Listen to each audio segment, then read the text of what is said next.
So I thought I'd start off by defining some terms. So just for the camera, for our sales teams, we're going to go through defining terms. Then we're going to go through some beliefs that have really worked for me personally. But again, everyone can pitch in with how it's worked for them as well. And then Mills over here is going to go through appointment setting, and then also hiring a team, Mills, as well, kind of roughly in there, or? Okay, sure. But mainly appointment setting, discovery call, why we do it, why you split it up into appointment setting, closing, which I know Lucas has started to do. Then I'll go through the closer framework, and then Christian will go through general overall themes, tips and tricks, which can apply to everything in there. Okay? Hey, all good? Okay, so let's, so I define sales as increasing the likelihood that they will buy. Does anyone else have a different definition for that? Or would you guys say no? It's just simple, increasing the likelihood they will buy. Okay? A lead is someone who has given you permission to contact them. Okay? So, for example, we all get different leads. So, Sol, your leads are much more qualified than, say, I'd say ours, because they come in inbound, they know you already, right? Celia, your guys, if they came to you for websites, probably found out about you online, right? The study packers, the leads would probably be a lot more qualified. No? No? Oh, because they're Facebook ads. Yeah, exactly. Yeah. So, but a lead is very simple, just someone who's given you permission to contact them, okay? This one, quite honestly, is the biggest shift in sales I think I've ever seen in myself, which was the word decision. So the word decision comes from decisio, which is comes from decedere, which means to cut off. So what we are literally doing in our in-person sales consult is we are defining two paths for our prospect, one with us and one without us, and it's saying to them, which one do you want to kill off? Think of it as almost like incision, right? Like making a cut. Decision is which one are we killing off, okay? Does that make sense to everyone? Yeah? Cool. Motivation. This is another thing that kind of blew my brain. Motivation, in my opinion, and actually, Mil, do you want to say the story of this? Yeah, so... let me get your mic. Go for it. Go for it. So we went to one of the Foremost workshops in Vegas last summer. Really cool time, and there was a Q&A at the end, and I asked a question which was essentially, we'd all love to say that every morning we jump out of bed at 6 a.m. and we're raring to go, we jump straight on the business and we're, you know, cracking straight on with it every day. But in reality, like, that isn't always the case. There are some days when you wake up and you go, oh, it feels tough today. So my question was, how do you get that motivation in the times that you don't have it? Give me like the 30-second pitch basically for that. And his answer was a question back to me, which was, how do you define motivation? And I kind of floundered. I was like, well, that's actually a great question, because if you haven't thought about it, how do you define it? And his response then was essentially, motivation is a lack of something, a deprivation of the thing you want. And it's the distance between where you are now and the thing that you want. And the bigger that gap is, the more motivated you are. And specifically the distance that you feel. Perceived. Yeah. Yeah, perceived lack. So as a great example, if you're dying of thirst, that's the only thing you're thinking about. No matter what happens in front of you, water is the sole objective. Yeah. Yeah, and so I realised this. I've had different sales guys over the years, and some, for example, Brian, he talks a lot about the dream and about becoming. I talk about a lot what people are running away from, like what's bad, what they want to get back to, and I just found that again, none of this we're placing in their mind. We're just asking them questions to help them realize it themselves. That's what we're doing. And the more perceived lack we can find in someone from where they are to where they want to be, and then we come in and we're like, we can help you with that gap, then they're like, cool, I'm more motivated to do it. And a really good study of this is there was a study of starved rats, and they put them into a tube, and they wafted the smell of cheese in through the front of the tube. And they put a little spring around the rat's tail as a proxy for desire, right? And the rat runs towards this cheese and pulls quite hard because it's hungry, yeah? But then they did it again. They measured how hard the rat pulled, and they wafted the smell of a cat in behind the rat. And they still had the cheese in the front, and the rat pulled 10 times harder.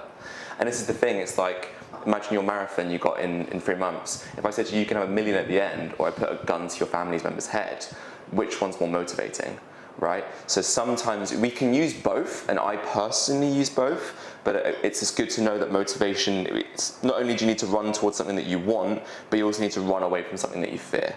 Okay, cool. The value equation. Have you guys seen this before? Who hasn't? Okay, cool. Can someone explain this to me? So, you go for it? Yeah, I mean... Told you it'd be interactive, Sol. I love it, Well, as opposed to from what it talks about there is we've got the top of the equation, which is how can we increase the dream outcome of the prospects. Let me start again. The value equation is how can we maximize the value of our product or service to a prospect, the top being things we want to increase. So what is the likelihood, what is the dream outcome, and then what is the perceived likelihood of them achieving that? So them times by each other, if we can increase the likelihood of that, that's the top part, and then the bottom part is how can we remove the time delay, and then how can we remove the effort and sacrifice to get there. So minimize the bottom, maximize the top. 100%.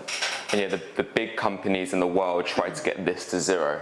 So you look at the Amazons, you look at the Facebooks, because when you divide by zero, you get what? Infinite. But it's also the hardest to do. Yeah. And requires scale. Yeah. And so then on the top, you've just got, with dream outcome, if you're looking for a car, would you rather have a Renault Clio or a Ferrari? Right? Like, you can actually just have a better product. And then perceived likelihood of achievement is, like, is it guaranteed to happen or not? And so you can provide that with proof, is the best way, proof over promise every time. But when you start, you don't have any proof yet, so promise is where you start with, or you make it free. Yeah. So on that, for example, imagine if you had someone doing their first chiropractor appointment or their 1,000th, which one's more valuable, right? It's just more likely that you're going to achieve that. Time delay, if you said to your customers, when you get off the phone, I'm going to give you 5 leads. I'm going to give you 1 million views on all of your videos. How much do people pay you? Right? If I said if you can leave this room right now and you're all going to be ripped in your dream physiques, instantly, how much would you pay me? Like 100 grand, right? It's right, and then effort and sacrifice. Effort is what you have to start doing, and sacrifice is what you have to stop doing. And this is why if you ever give something away for free and someone doesn't do it, that's why. Because they either have to start doing something or they have to stop doing something. Does that make sense? The hidden costs. The hidden costs. And this is why Ozempic is so popular. Right? Exactly. This is why the pharmaceutical. Exactly. This is why the gym. Yeah, exactly. Like the pharmaceutical industry, I think, is 100 times larger than the gym industry. Right? It's just because of that. Last few. I define closing as helping someone to overcome their limiting beliefs once you've pitched. An objection is a diversion the client, this all makes sense when we go through closer. Objection is a diversion the client gives to attempt to delay making a decision. These are literally distortions of reality. An obstacle is an objection before you say the price. Cormozzi calls them zombies. So they'll blow up later. For example, if someone comes into you and says, I'm just wanting to find out about the program. It's like, that's not what you want, really. And then Christian said it earlier, but just for the camera, power is thought into being. So if you think about God, he is the almighty power, right? If you believe in God or not. Sorry? He literally thinks and it becomes.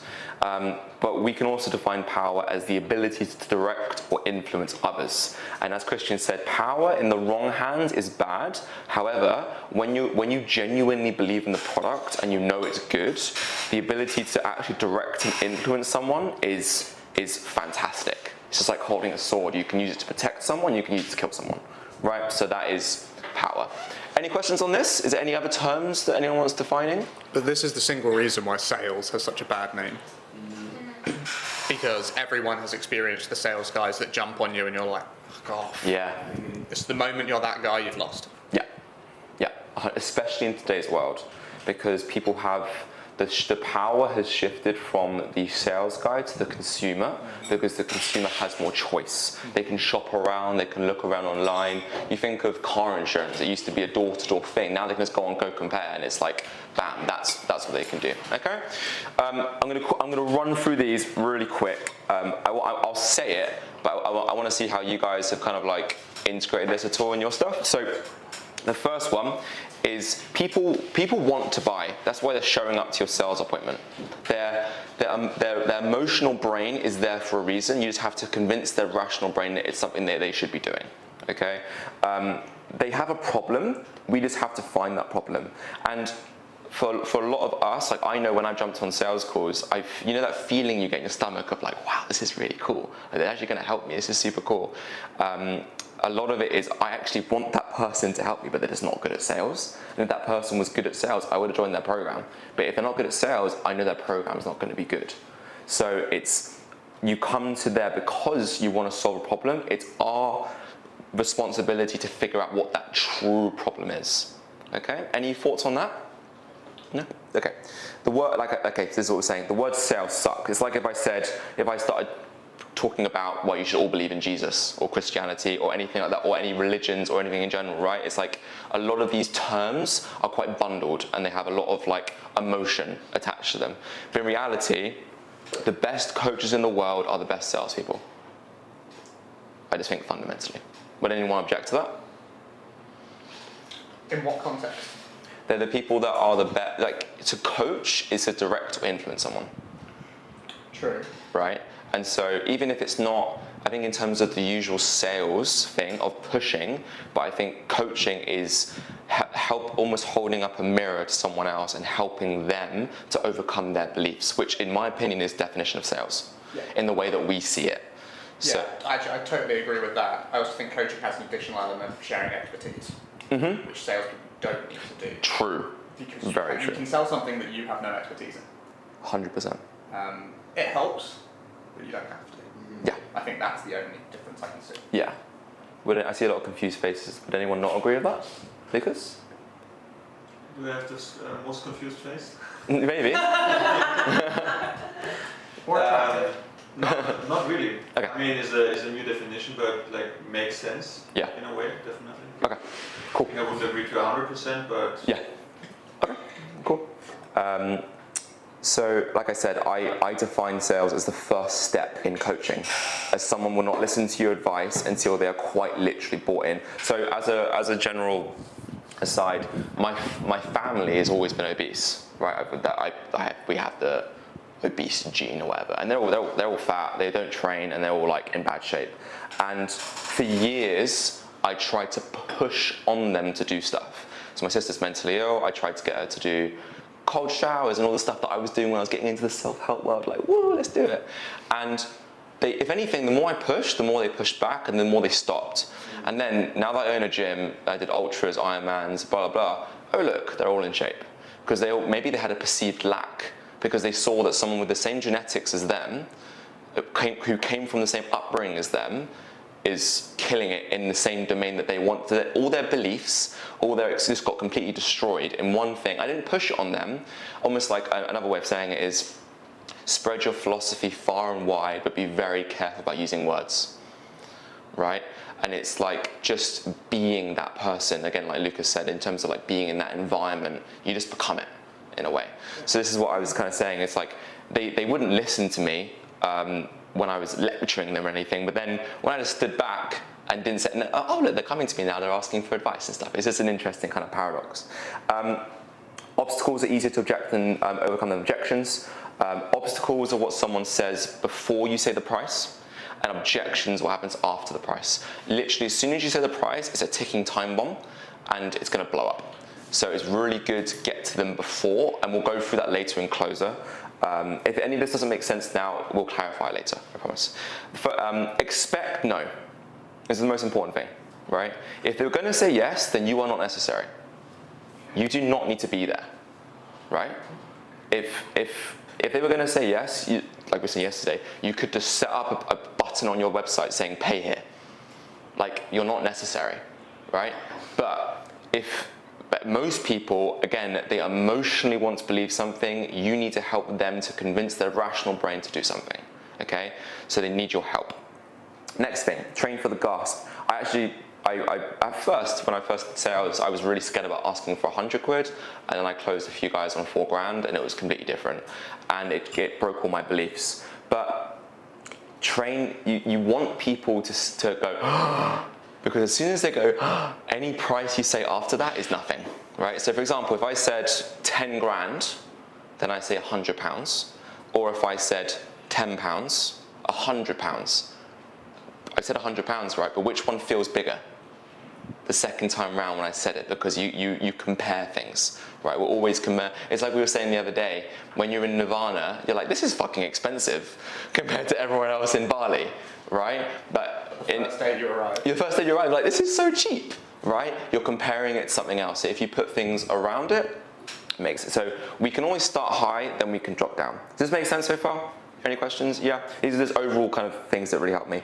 Like I said, selling is the first step in coaching. I got into it because I wanted to help people, and I believe that if you believe in the product, selling is the first step in coaching, right? So yeah, that's basically that. Selling is helping prospects help themselves. This is also a thing. Has anyone seen Inception, the movie? Yeah, it's my belief that it's impossible to convince someone of something. I think someone has to almost convince themselves, and you have to plant the idea in their head in some way. Millie's the master of this, of like the 5D chess, of like asking them questions. You can't say to someone, you're bullshitting, right? You can be like, have you thought about it this way? And then they go, wow, and they come to that conclusion themselves, and then they feel like they own that. Right? Like, we as humans, we don't like to feel like we're being pushed in something. We want to feel like it comes from ourselves, and that's when we'll actually walk into it. Can I actually add to this? Yeah, go for it. So this is an interesting one, and actually potentially the only useful thing I've taken from my degree. Physics, we have this massive obsession from first principles, which means you take the universal laws of what can physically happen, and then you add up from there. And so this is actually how we teach maths and how I teach everything. It's just like, these are the laws, these are the fundamental meanings of the words. So how do we do this? And then let them discover it. And then you understand it rather than having to learn something. And that's what I was trying to allude to earlier. If you understand why we're doing this stuff, you don't have to sit there and memorize it, because it just now makes sense. Yeah, so for example, I could give you a script to use, and you could say the script, but the thing is words don't actually mean that much overall, right? So if I said to you right now, he didn't hit his wife, he didn't hit his wife, he didn't hit his wife, he didn't hit his wife, same sentence, completely different meaning. If I said, Lucas, yeah, you know your parents, Ollie, Oliver, I'm like, fuck, right? So I could very simply, we could all say to you the words to use, but it's actually understanding the fundamental beliefs behind it. And this was, sorry, you said we're going to say first, go. Hola, Lucas. It's like, That was it. was that okay, fine. What was I going to say? Fuck, now I'm off my track. I know, exactly. If you hit someone right with the right line, that's the response. Yeah. The brain melts, you're like, whoa. Yeah, exactly. So, but it's the way that you say it, and it's understand. Yeah, this is it. So when I first got into sales, I realized that I had to overcome a lot of my own beliefs about things like, I haven't got the time, I'm in a busy season, I haven't got the money for this. A lot of these things, and once I overcame them myself, that's when it was much easier to overcome in other people. And we're going to go through some closes later. For example, the spouse close. Like, I realized a lot of things that I was doing with Kira, she would say no, and I would be like, okay, I'm not going to do it, right? But actually, in 5 years' time, that means that I have resentment against Kira because she's stopping me from doing things, and so I have to be my own man in some ways and do things that I want to do, obviously within reason. So it broke a lot of my own beliefs as well. Does that kind of make sense? Yeah, cool. No one can disagree with a question. Okay? When a lawyer goes up on stage and they never ask a question that they don't know the answer to, right? Think of like the Johnny Depp, Amber Heard thing. When they got up on stage, they knew exactly what they were going to say back. And so, as a salesperson, you should, if someone asks you a question, and Christian will go through this with the AAA framework, you don't necessarily want to just answer the question because it's not what they want. You actually want to be the one in control. The person who's asking the questions is the ones that is in control. Okay? These are just overall, these are kind of like shotgun, like firing out there, and then we'll get into nitty gritty later. Okay? Should we skip that one, Christian? Yeah. Okay. It wasn't said in here. No, it's important. It's really important. If you took a girl home, you wouldn't pull your pants down unless you knew you could close. Okay? So it's the same with a sale. Which one are you at? This one. 13? 11. Oh, okay. I thought we were on 13. Oh, that's even better. That was really important. Yeah. So this is, basically, you don't say to someone, hey, do you want to come home with me, unless you knew they would. Yeah. Right? So don't pitch until you found adequate pain.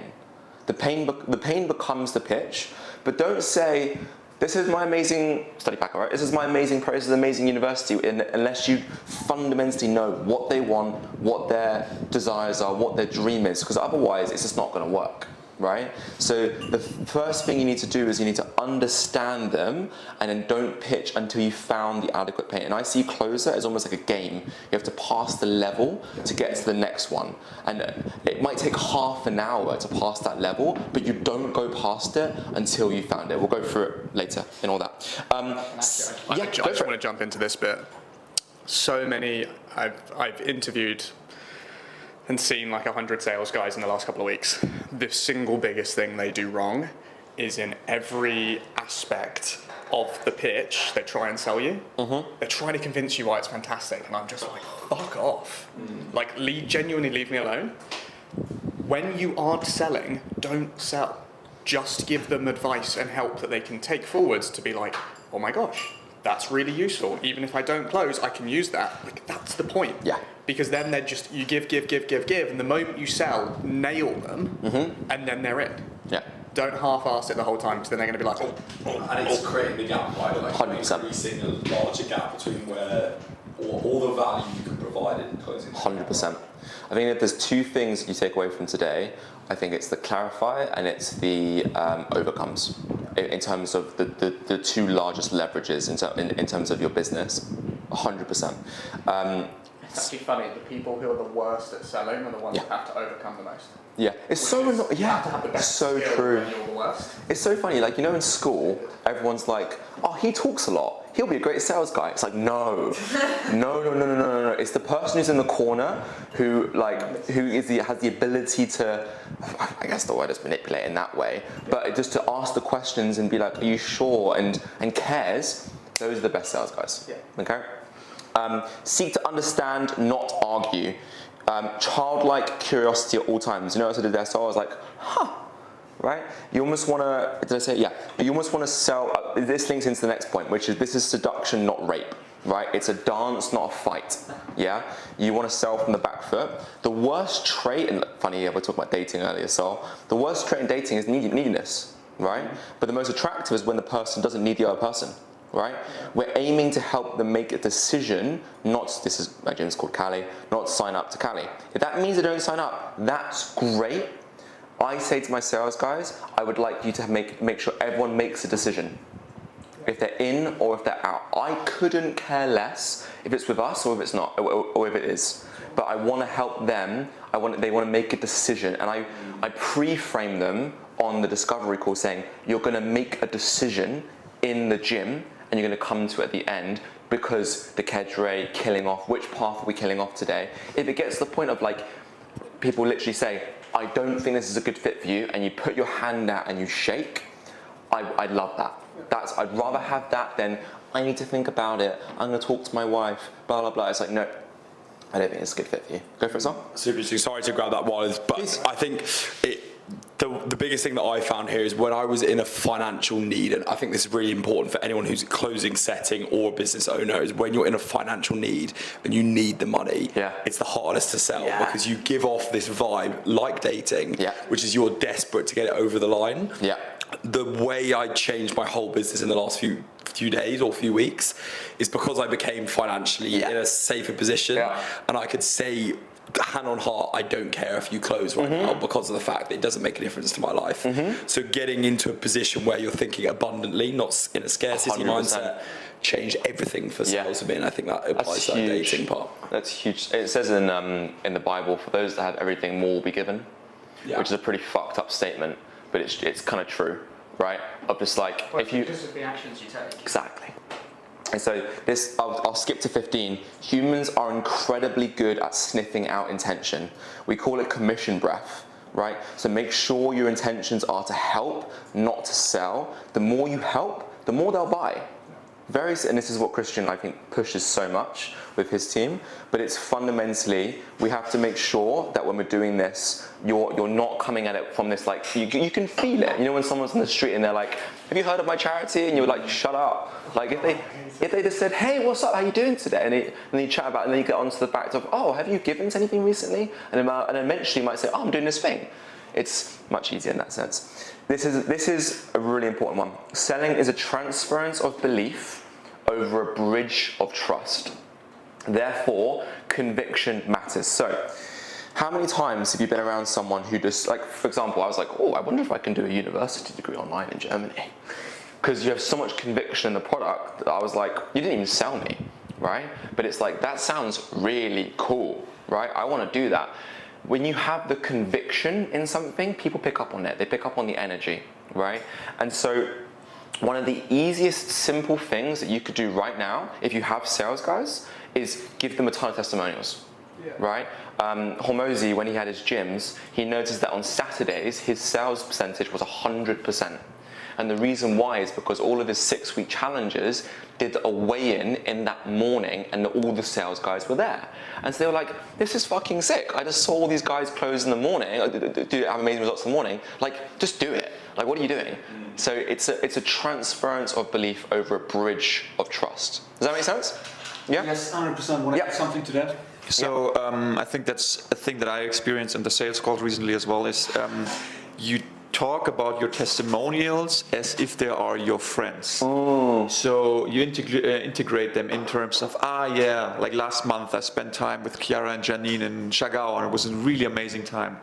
Or you just, like, every time they have a question to something, you answer not out of your perspective, but you answer out of the perspective of a testimonial, 100%. right? Because huge. And then if they have, then that's the most important tipping point here. If they have the ability to look them up and to later see them on your Instagram, on your website or whatever, they're like, holy shit, these people are actually existing. And we, at the moment, we're taking it one step closer as well, is that we integrate in the lead nurturing process, like everything based on a red line from the, do you say red line? Yeah, like a line. Of the testimonial itself, that we say at the beginning, for example, here are some study packer stories about Angie. And then we say, or we try to get even the setting call made by the study packer Angie, that they can meet each other. Then the next meetup event where Angie is in collaboration with the other students, so that they actually build like a lot of trust with these, perceived likelihood of achievement with these people. And I think that's the absolute game changer to everything. But it's a very good shot with the give your sales team a ton of testimonials. 100%. And we're really lucky with our sales guys because all of them were members of Cali. We're really lucky at that. So the appointment setters, I literally say on the discovery call, which I'll show you here, it literally is chat with someone who's been in your shoes. Right? They've literally been where you are. So you guys could use students. So you could eventually use the people who have quit the 9-to-5, gone into the online, bam, and then they have a nice, I don't know. You know, so let me get through the rest of this. So belief is not binary. It's not that they believe it or not. It's a continuum. Okay? So it's not a yes or no, I believe you or not. It's how much do I believe you? Okay? And that's with everything. I think it's trust, belief, not trusting. I think everything exists on a continuum. And so don't think it's like, I need to get them to a point. It's like, no, I need to keep adding to that, essentially. Closers ask hard questions because we actually care. I had a real hard time for the first year of sales because I... Have coffee yet, by the way, from here? Yeah, it's nice. So I seem to remember I got one before and it was really bad, but... You are really picky when it comes to coffee. I'd say you're asking the Do you want to go there? Yes, sure. Okay. Okay, let's do it. Before we even get onto closer, you can determine how good someone is at their job by the quality and the quantity of the metrics they track. That's what makes it work. You can determine how good someone is at their job by the quality and quantity of the metrics they track. So when we go later onto the Dragon's Den bit and we go through numbers, if you don't know your numbers, you're working off emotions, not off of a rational decision. And I'll tell you a quick story about this. So, is that the oat latte? Ah, lovely, perfect. You're gonna get me even more hyped about this presentation. What's up? So, Oh, excuse me. That's not the cappuccino, is it? No. is that the cappuccino? Yeah, that's for you. Ah, perfect. Okay, let me tell you a quick story about this. So I had a lady, a lovely lady, who about 3 months ago came to me with some negative feedback for the gym, and I was about to change everything. I was like, fucking change it all, change everything, go crazy. And we had it in a McDonald's in Germany. No, it was like last month. 3 weeks ago, not 3 months ago, 3 weeks ago. And I got really angry, got really emotional about it. And then I looked at the numbers and our churn's 3.2%. And it has been for a while. And I was like, oh, nothing needs to change. I just need to sell more, right? And this person was very emotional because she's moved 45 minutes away from the gym, so she has to come in and out. She was one of the original members of the gym, and it's not the same as what it is now. What I'm basically saying is, when you're looking at your marketing and your sales, you simply don't know how good you are if you don't know your numbers. So if you're going to take another 2 things away from this, it's record all your sales, all your onboardings and everything, and also record in terms of your numbers. These guys are the masters at it. You can look at the CRM afterwards. Every single person has the data like bang on. And actually, we were having a conversation last night, they wouldn't know how to make the decision if they didn't know their numbers. Right? And it's the same thing of us. We'll go through it in the Dragon's Den bit, but that's just a little thing, okay? Again, it's Peter Thiel, what gets measured gets managed. If you don't know how we're doing, we don't know how to improve. Again, it's like, you don't know, you can look in the mirror and you can be like, I've lost weight, but if you weigh yourself, you're gonna know. And actually, you know the number one easiest way to get someone to lose weight? Get them weigh themselves every single day. One more time. The easiest way to get someone to lose weight is they weigh themselves every day. That's it. If they change nothing else, easiest way to get richer is just to check your bank account every morning. Yeah. Simple, basic. Okay. So what kind of metrics should I be tracking? The most important ones are these. Okay. So TTC is time to call. Mills calls it time to coffee. I try and get a coffee as fast as I can in the morning. In terms of what Mills said earlier about the appointment setting, there are 3 easy hacks to make sure that your conversions go up. Number 1, offer more slots. Do not be the person that books out times on your calendar to look more busy. It's the opposite. Give more times and have shorter increments, like 15-minute increments, because if something is convenient for someone, they'll show up to it. Okay, so this is from Alan, which is Hormozi's company that specialized in appointment setting. So give more times. And also another thing is how fast between entering the information and how fast you call them or get in contact with them, which is T2C. Schedule percentage. So if you think about it very simply, you have the leads that come in. How many of those leads are qualified, so you can qualify them on the phone. Say if you're doing the discovery call process, you could say how many leads did you get, how many jumped on the discovery call, and how many of those scheduled a closing appointment, how many showed, how many did you offer something on that, because they might have not even been qualified, then how many did you sell, what's the cash collected, and then we're going to run through that in the Dragon's Den bit to get your really important metric. Is that going to make sense? I'd like to add something on here Yeah, as please. well. 1 second. Can you go? Yeah, sure. Go for it. Is that metrics are useless if you just track them. Yeah. You have to then take action.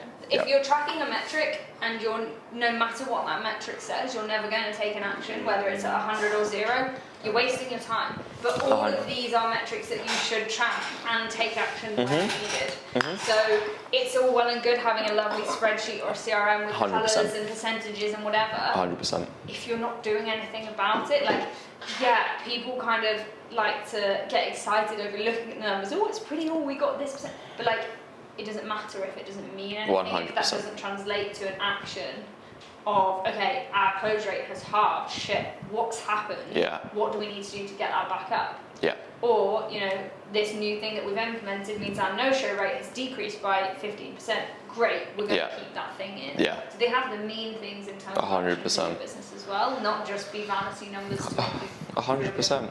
To give you more context on that, lots of the numbers we have. Mike. Oh, sorry. Cost. Yeah. To give you a bit more context, lots of the numbers that we have are when we've gone looking for them. So I'm looking for this number because I think I need to make this change, and it's like, I think I need to make a change. Do the numbers support that idea? Yeah. And then I've now got it to be like, if this number should enter this area, this is what I have to do. Bang on. If you don't have an answer to that, just don't track it in the first place. Yeah. So on that note, But have the ability to track it. yeah. So, okay, if we were to give you all some ballpark figures for each of these, I'd say 25% to 40% schedule rate of leads, of total leads. as a 60. Yeah, but for discovery call, right? So, No, 60% scheduled as sales. yeah, I guess it depends. So in terms of my numbers, 20 to 60 is possible. Yeah. Like, Yeah. it really depends on industry and lead but quality. But where yours is inbound, it could be closer to 100. yeah, exactly. So just that is a show of your marketing ability. yeah, yeah. Nothing else. And a brand. But to summarize, so for example, just to show how powerful this is, your closing rate could be 60%. Your schedule rate could be 10%. You could increase your business like double if you just went your schedule rate from 10 to 20%. Right? You could get no better at sales. You might just set better expectations. Right? How easy is that? And then for the rest of your life, you've gone from 10% to 20%, and you haven't even got to worry about closer.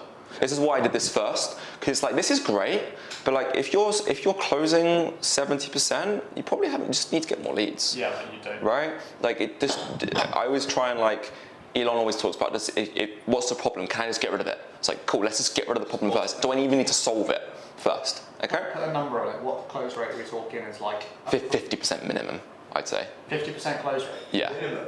Yeah. The offers I was working on were 30%. I was about to say. I close 80 in person. But like that's not like they would say industry is 30. Yeah.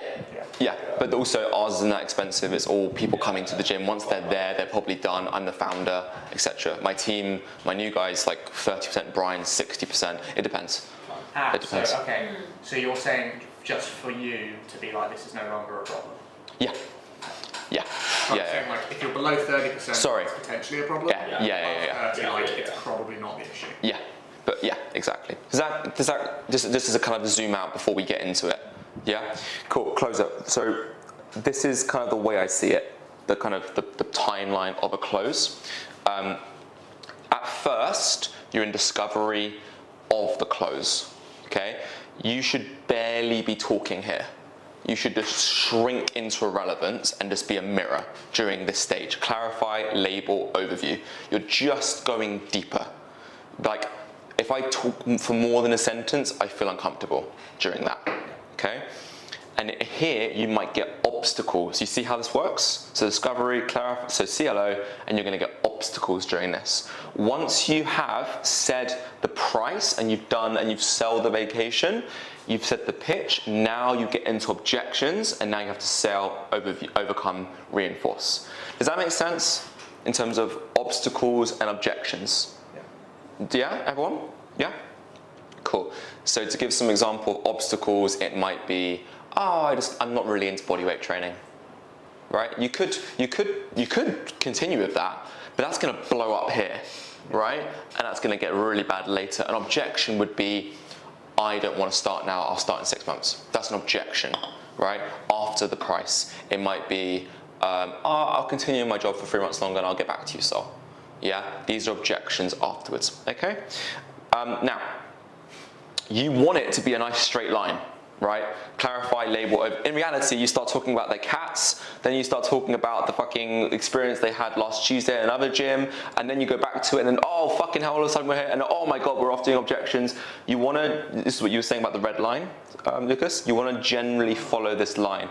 Jordan Belfort calls it the straight line system in Wolf of Wall Street.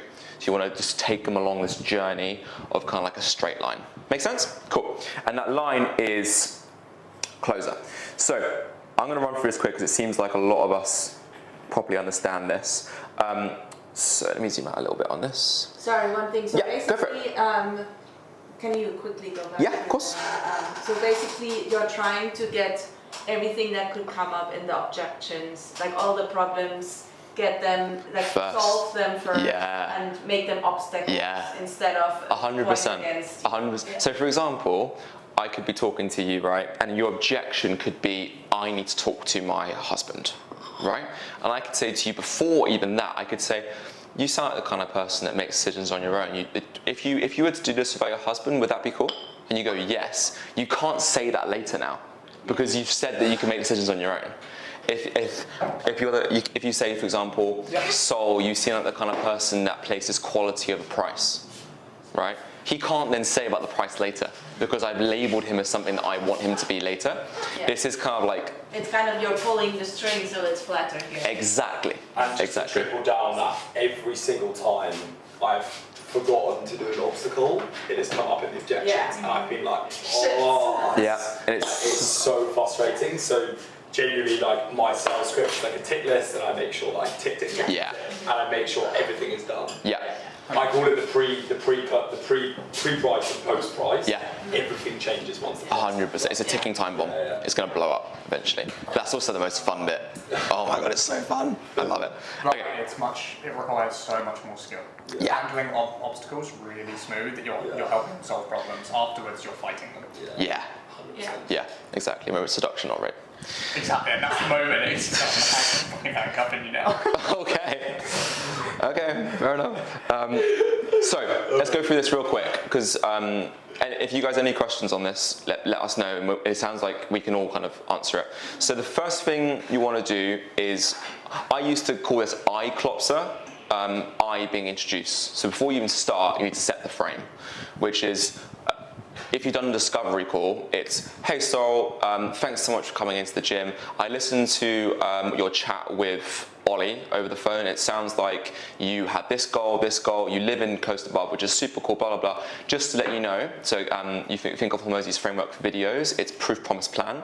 You give the proof that you've helped people like you in the past, you lay out the plan of what's gonna happen today, proof, promise, plan, and then you run through from there what's gonna happen today. And they feel heard before they've even come into the comment. They're like, the number one rule of Cali is no one should ever have to repeat themselves. That's the number one rule. So if someone said something to someone else before, they should never have to say it again. We've lost if they have to, if one of our team says, oh, so what's your goal? It's like, no. We should be telling them their goal is better than they can even say it themselves. Okay? So that's also an ideal. It's very hard to get that happening with the whole team. So once you've kind of introduced and you've gone through, again, Christian and Millie's frame is very much, we're going to make a plan for you today, and it might be of us, it might not be of us. We're just going to help you out. That is so much just selling from the back foot, right? It's just, yeah, like there's no, immediately they just go, I'm just going to have a nice conversation. Yeah, I'm just going to have a nice conversation, right? And then later you're like, fucking, right? Yeah, but, and at the start, yeah, okay? So, clarify. We actually don't. Well, I do. We just don't objection handle, really. I do. I love it. I love it. So, clarify. So, kind of things that I said, it's like, so I heard that you wanted to lose weight. Why do you want to lose weight? Right? So, no one wants to lose weight. They don't really care. They want to feel better, right? They want to feel more confident. They want their partner to look at them and they want to have sex with the lights on, right? That kind of stuff, you know? Like, it's deep things, right? Clarifies their motivation. Exactly. And again, remember, this part is motivation is the equal opposite of deprivation. So let's figure out what's really running them. So for example, they don't want to move to Bali. They don't give a fuck. They want to prove that person wrong in school that said they couldn't do it. 100%. Right? They want to prove their mum and dad wrong, who said that they're going to do Sol's going to do consulting for the rest of his life, and that's the real thing holding them back. Yeah. Right? Just to add on that, like the way that I think about this is that never ever believe what someone says to you on a sales call 100%. because they don't know themselves like they think they do, and what they say, like Barley, like they say they want to lose weight, it's never the actual reason. So I think like I echo that Yeah, completely. and it's our job to figure out the deeper reasons why. It's sad, if they cry, they buy. Yes. Right? Yeah. I have a box of tissues in the gym. Yeah. Right? Because I remember so clearly Ollie, who started out as one of our closers, he was chatting to this person, got them to the end of the pitch, ready to buy, and he came over to me, he was like, I think she needs to go a layer deeper. I came back to her within 5 minutes, I was hugging her and she was crying. Yeah. And then, but it's like, it doesn't matter about them crying, it's like, cool, I found it now. And this is what we're, like, imagine just, there's a massive hole in this wall and you just put a fucking plaster over it. It's like, no, it's not the problem. The problem is the whole building's gonna fall down. Yeah. Let's fix the problem, right? So it's like, we need to get deeper and understand this. And again, remember, closers ask hard questions because they care. The discovery call people, they don't ask these questions. We're there because we are able and willing to ask these questions and go deep.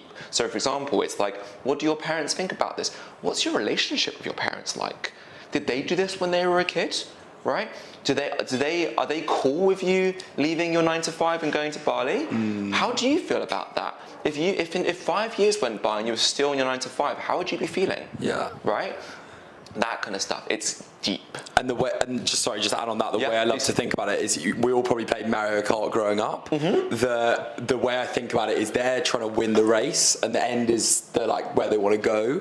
And our questions are like those, those speed bumps, like the little mushrooms you get. And you're just every time they're going on that journey of that pain point, you give them another mushroom and speed them up into feeling that pain. 100%. And all your questions do is they're little just prompts that are like, yeah, so just tell me about that time when that hurt, and then they're straight on, and that's the only way you should be inputting. Again, to labeling and to reinforcement and to just keep them going. Yeah, just let them just be like, oh, that must have been awful, and they go, yeah, it was absolutely, and then they keep going and keep going, and then they're deep inside that pain. Yeah.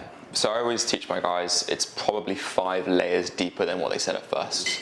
5 layers. So it's if you ask why 5 times for a technical problem, you'll find a human problem in every company. It's never the technical, it's always the human. Same thing with most people. It's like if you ask why 5 times, you get deeper and deeper and deeper and deeper. We've got it. I figured it out. Now, if you don't do that, you're just gonna have to overcome a lot harder later. It's simple. What pain do you want? Do you want pain now or pain later? It's your choice. It's either the pain of them not doing it because you're not good enough at clarifying and get deeper into the pain, or you have to overcome more later. Because if someone comes to you and says, and you're the first person they've ever said that to, and now you offer them a solution, they're like, of course I'm going to do it with this person. They haven't got to think about any overcomes, right? So for example, Celia, if you understand a company so well, and you can be like, rather than, I don't want a website, I want to prove my competitor wrong because I've got the website. It's a whole different ballgame, right? Rather than just, I want a new website and I show you a website, right?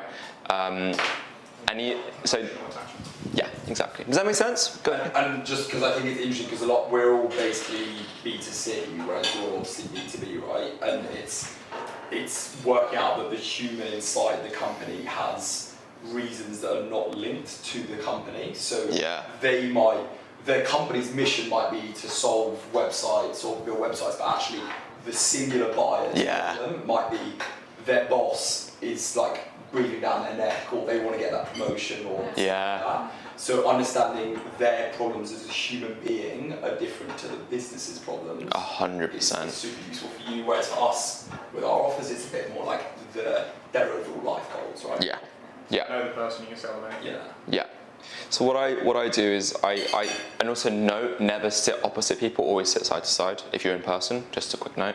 But what I do is So well on video calls. Yeah, true. I can't see you. Yeah. You're like but when I'm I'm side by side with someone, I use the gym floor and I lay out 2 people and I go, right, over there is 10 out of 10 Christian, over there is 0 out of 10 Christian. Define me them. What does 10 out of 10 look like? And they literally define that person, and they bam, this person. Cool. What does 0 out of 10 look like? And they start defining 0 out of 10, and then you label them. Are you going to say anything? Are you going to say anything? No, okay, cool. So then you label them. So then you say, cool, so this is 10 out of 10 Christian, and you say it better than they could have ever said it. Then you say 0 out of 10. That just shows that you're listening and they feel heard. Okay? So that's what therapy is, by the way. This is all this therapy, in a way. Right? So you're labeling them, you understand that, etc. Next up, you then overview. So what I then do is I go, right, so tell me, what does 10 out of 10 Ollie do? What's worked, what's got you there in the past, right? And then I say, cool, what does 0 out of 10 Ollie do? Has he got a drinking problem? That sounds expensive. Bam, hit that with him later, right? Does he, yeah, it's like, how much does he invest in his health? 0 out of 10 Ollie. And these are just hypotheticals. These are just the people, because the thing is with new identity comes new priorities. To get that 10 out of 10 identity, you need to have new priorities, which might be spending money on your health. So do they do that? Cool. It's very simple. If you want to become that 10 out of 10 person, you just need to do what that person does. So what's worked for you in the past, etc. Does that make sense?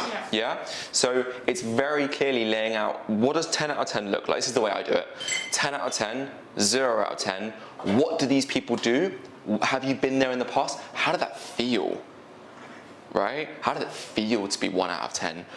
How was your energy levels? God, that must have affected your work, right? And you make them realize that their health impacts everything, right? So this is a financial decision, because getting in shape affects. I've sold someone whose benefits was £200 a month, and he signed up at £200 a month, right?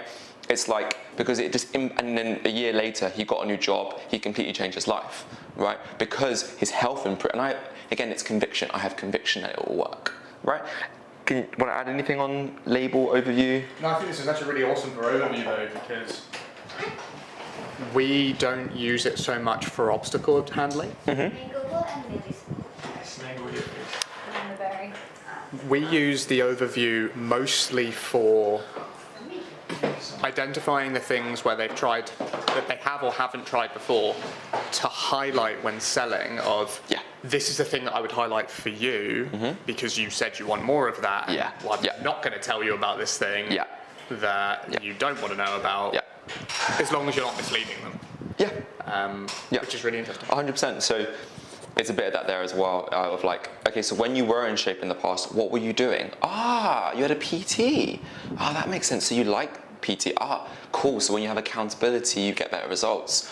And also they're willing to pay £50 an hour, easy to sell later, right? But also they hated, like, I only had 1 time slot a week, and you'll be like, so would it be really handy for you if you get picked from 20 time slots? Exactly. And then they go, that would be really great. And Exactly. hit them with it later. And that's a question that I have there, is just like how much feature, because that would, I guess, that's pre-selling before that.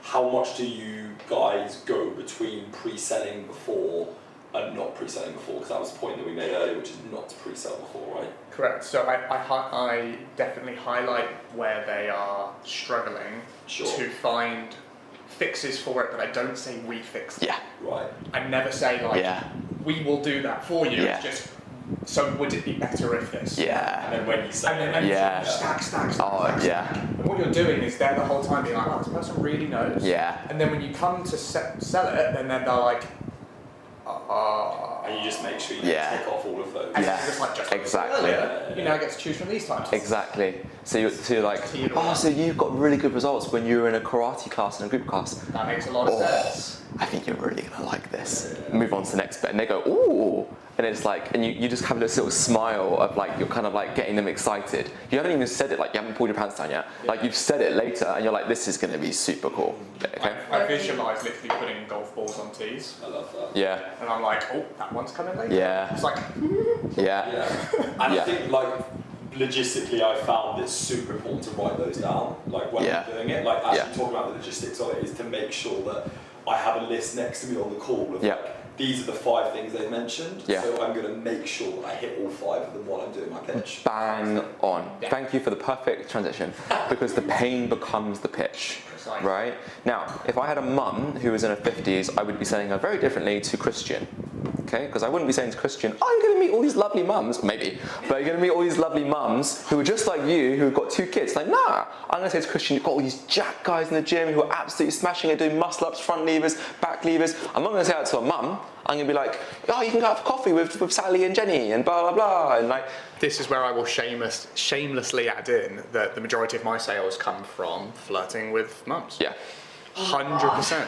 Christian. 100%. And I've had a few where the mum's there and I flirted with the dad who's walked in and then the mum melts. And I'm like, I've got you. Yeah. 100%. Dude, yummy mummies fucking love Flirting is it. maybe a bit strong. You just razzle dazzle them a little bit. Yeah. I like flirting, mate. Just like you stroke their ego Yeah, a little bit, of make course. them feel good and like. But what is excited about it. flirting, right? That is what flirting is. Flirting is doing that. So Yeah. Yeah. around. Yeah. Yeah, 100%.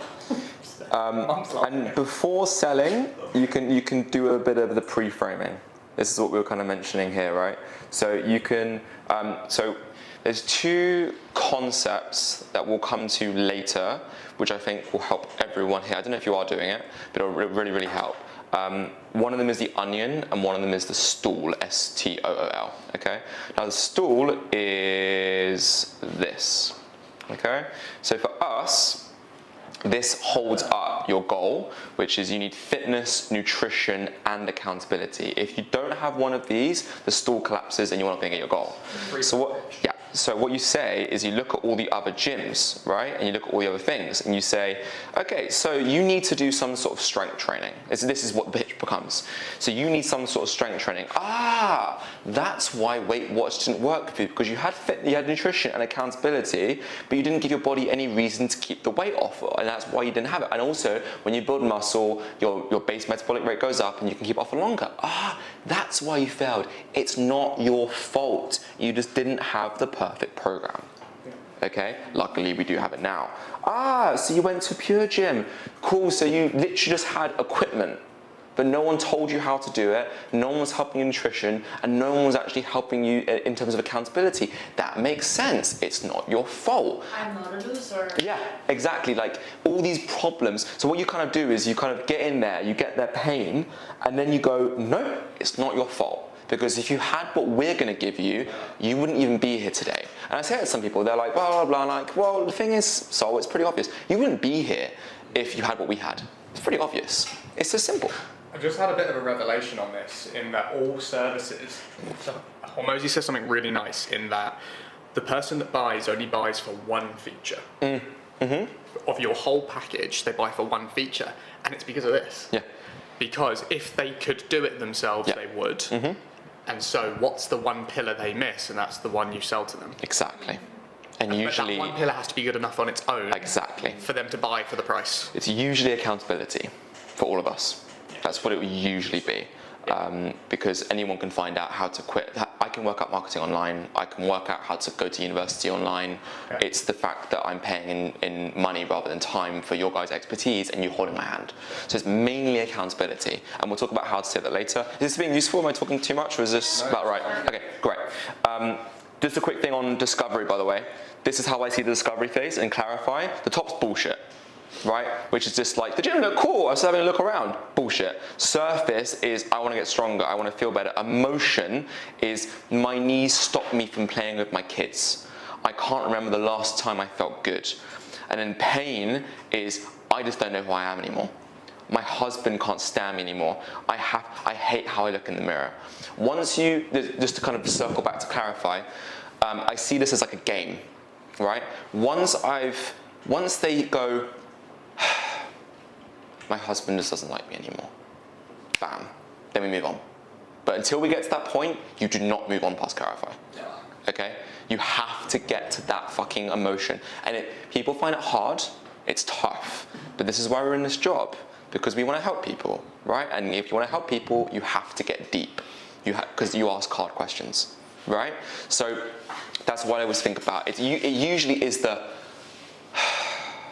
and then they say it. That's the thing.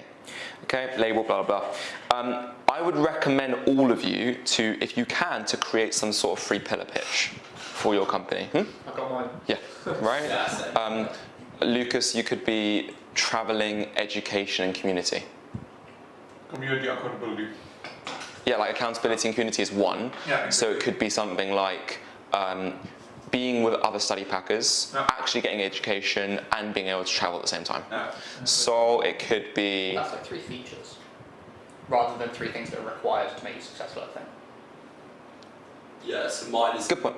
Yeah. Mine is mindset. I've forgotten it now. But yes, that like mine follows the same. Yeah. same pillars of Makes that. sense. Like we, Yeah. we come up with one for learning, which is context, understanding, practice. Sure. You practice a shit ton to develop the other 2. Yeah, exactly. And this is really useful because in the overview, you can, again, the whole point is you go, oh, it's not your fault. That's why you haven't got this yet. And then later in the pitch, what do? Give them a solution. We give them all 3. Very simple. So you go, you have this pain. There's this gap between where you want to go and where you are. Ah, this is why you haven't got it. We do it. Do you want to do it with us? Okay, this is the cost you're going to have to pay. Very simple. That is sales, I think, in like a T. It's just establish the gap, figure out why you have the gap, offer the solution to the gap, bam. Okay? Blah, blah, blah, that's all that. And then we get into the pitch. Now, in my opinion, the pitch should be no longer than 5 minutes, max. If I was to think of a sales conversation of 45 minutes, 40 minutes of it is me asking questions, 5 minutes is me talking. I try and talk as little as possible. I literally try and shrink into irrelevance. The only time I'd say anything is if I was telling a story about me or like an anecdote or something else, okay? Because then we're going to get into selling the vacation. So if I was going to say to your study packers, oh, so you're gonna get to Bali, your flight's going to be delayed, it's going to be your first time leaving home, and you're going to meet no one out here. But when you get here, it's going to take you 3 weeks. You're going to get fucking ill. You're going to sit in bed for 2 weeks, and then you're going to find it really hard to get into education. But after a month, you're going to feel a lot better, right? You're like, nah, Bali's fantastic. The palm trees, the people out here, everyone's digital nomads. It's fantastic, right? Don't sell the plane flight, sell Bali, right? Sell Hawaii. Go on. On that point though, my understanding of sell the vacation is that, but more the fact that you don't sell features of your plan, you sell the end result, and people get stuck into being like, you're going to have accountability, you're going to have like a bit of Bali, like all that sort of thing. Okay. Not that, it's just like 100%. 100%. 100%. Yeah. So for example, go on. Sorry. We have an issue in that our pitch is very much both at the same time, because the number one reason we get complaints is misalignment of expectations. 100%. Yeah. So we just highlight for you, you want this thing, this is how we provide it. 100%. You want this thing, this is how we provide it. Just to make sure we're like, okay, now out of a scale of 10, where are you at for how perfect does that sound as a vehicle? Yeah. Oh, okay, you're at a 7. Why? Yeah. Like, what's missing for it to be a 10? Yeah. Being like, are you worried about being a 3? Sorry, I didn't explain that properly. 100%. You don't have to talk in front of anyone. 70% of the time is one-on-one, Nice. where you can ask questions individually. Now that you know that, does that change it? Nice. And I'm always critiquing myself of, am I too deep in the features? The way that I have tried this is like, I go straight into dream, straight into vacation, get them sold, and then say exactly what you said, and then said, okay, you're probably wondering what does that tangibly look like, what are we actually going to do for you, and then go back into features, and then finish off again with vacation. So you do tell them, so that there's no misalignment. Because That's the thing, you have to, right? Yeah. tell them what are they going to be doing? Yeah. What are they going to be? Because is it all? Is it a community? Is it a? The thing. We have sales guys sell them without telling the features, and they come on, it's fucking nice. Yeah. I think. But that's why sorry. No, go for it. That's like I was told to do this pre-sale asset, and that is being a game changer for me, because what you do is you send them everything they can expect already. 100%. So that when you get onto this sales call, it's not selling features, it's just selling the dream. Yeah, we took our pitch from 15 minutes to 5 minutes because I just simply send them what the 6-week challenge is before they even do it. So then it's just a dream, you know. See, if we sent that, I think most of our clients wouldn't show up on the call. Really? Because they have negative connotations to it. Right. You say group class, they imagine a group class. Yeah. What we've created is actually slightly different in that it's a group aspect for 25%, and it's a 75%. Yeah. that's not what people think of as a group class. Whereas if you say the word group, they're immediately like, 60 people, you can't, like, they're never going to talk to me, so we have to be really careful about that. Yeah, Can you true. not reframe that Maybe. just in So we do it in the call, we call it like a hybrid session. But the moment you say it Could in we a not group, do that in like a PDF as in a well? PDF. I mean, sorry to, I was keen to get into this topic later, but I think Dragon Center. if Yeah. if you can pre-sell asset, like 100%. that's massively changed my It's huge. my close rate. Yeah. I would love to see what you do for that. It's a really Yeah. good idea. Yeah. 'Cause I think our sales Almost you just say to did do it it. badly. Almost you just say to do it before, like send. Mosey says it, I'll do it, I'll do it. Yeah, done. That's what I was missing. My Yeah. framing was I just said almost it. So then- are off. So then something I realized the other day when I was chatting to Lucas on the beach, and I was like, I only talk in anecdotes. I don't talk in features. So fitness, for example, when I'm selling in the gym, I'm like, cool. So, and also, a lot of my sales guys ask me, how do you talk so little in a sales conversation? And the reason is because everything is a question. So I say, cool. So if you're working out in a group, do you reckon you'd work harder? So you'd be my guy. So if you're working out in a group, do you reckon you'd work harder? Most likely. Cool. And your goal was not to look like a bodybuilder, you want it more like a gymnast. So if you did body weight training, do you reckon you'd be more toned rather than bulky? I think so. Which is what you wanted, right? Yeah. Great, perfect. And if you had it booked into your calendar beforehand, do you reckon you'd be more likely to be consistent? Yeah. Cool. Okay, so fitness is tick. Because you've got it in your calendar, you're coming into group classes, so there's no way you're not going to do this, right? No. Great. Okay, nutrition. You see, that was very simple. Nutrition. Well, funny enough, most people that join us actually eat more than what they did when they started. And the funny thing is, diet's almost like pushing a bouncy ball into water. You keep pushing, and eventually it's going to go floom, and you're going to binge, right? So you'd be cool with eating more than what you do now? Yeah. Yeah, cool. And also you're training 3 times a week, so you're an athlete now. So you have to eat like an athlete. It might be high protein, but what about supplements, sleep, stress, water, all the things outside the gym, right? We have to make sure that everything's intact with that. So if you had those two combined, do you reckon you'd get towards the goal that you set at the start? I would love to, yeah. Great. And the thing is though, is you can have a gold-plated gym, the perfect nutrition plan, and it wouldn't matter if you didn't do it, right? And the thing is, Olympians have coaches. The best way to learn French is to live in France. So imagine if you had other people who had been exactly where you are now in the class helping you out. Do you reckon you'd get there faster? Do you reckon you had someone checking in with you every Wednesday to make sure you showed up? Do you reckon you'd actually show up? Cool. So overall, it sounds like you're coming to 3 sessions a week, everything outside of the gym is fixed, and you have the accountability to do it. How does that sound to you? And then bam, bam, bam. That's literally 2-3 minutes. Let's go, baby. And then Is that part of the pitch now? That's or the is it pitch. Part of clarifying. That's the sell the vacation. Okay. Okay, and then you go It's into part the of the pitch. yeah. Yes, you. That was the pitch. That was the whole thing. That was the whole pitch. You don't say more. That's it. And then you go into pricing. And then What, At are any you point like do you this is- tell them like, oh, you can do 3 classes a week, you get access to the classes are No, between nothing. 9 a.m. no. I don't care. I literally I say to them. Then at the end, I go, right, here's a schedule, pick 3 classes you can do. And then to make sure they can actually do it. And that's literally the pitch. Brian used to pitch for 20 minutes, and I was like, shut up. 3 minutes. I'd rather you get them crying on Clarify than talking more in the cell. Yeah. No one cares. As soon as, I noticed even us in the room, like as soon as we talked for a long time and asked questions, we were like, oh, we drift off a little bit, right? Same thing, I literally watch conversations with people and I'm talking to them and they're like, oh, I'm not talking anymore, so I don't care. In terms of like, it's like free therapy for them. Let them talk. Right, they want to talk, they want to feel heard. As soon as you start talking, they're like, shut up. Like, genuinely, that's just my belief. That's what I found. So overall, yeah, keep it as short as possible, and you can get better and better and better and better at that. Because I think from this point, they're not really listening to you. They're kind of like, oh, he really understands me. Therefore, as long as this kind of roughly matches what I think is going to get me there, let's do it.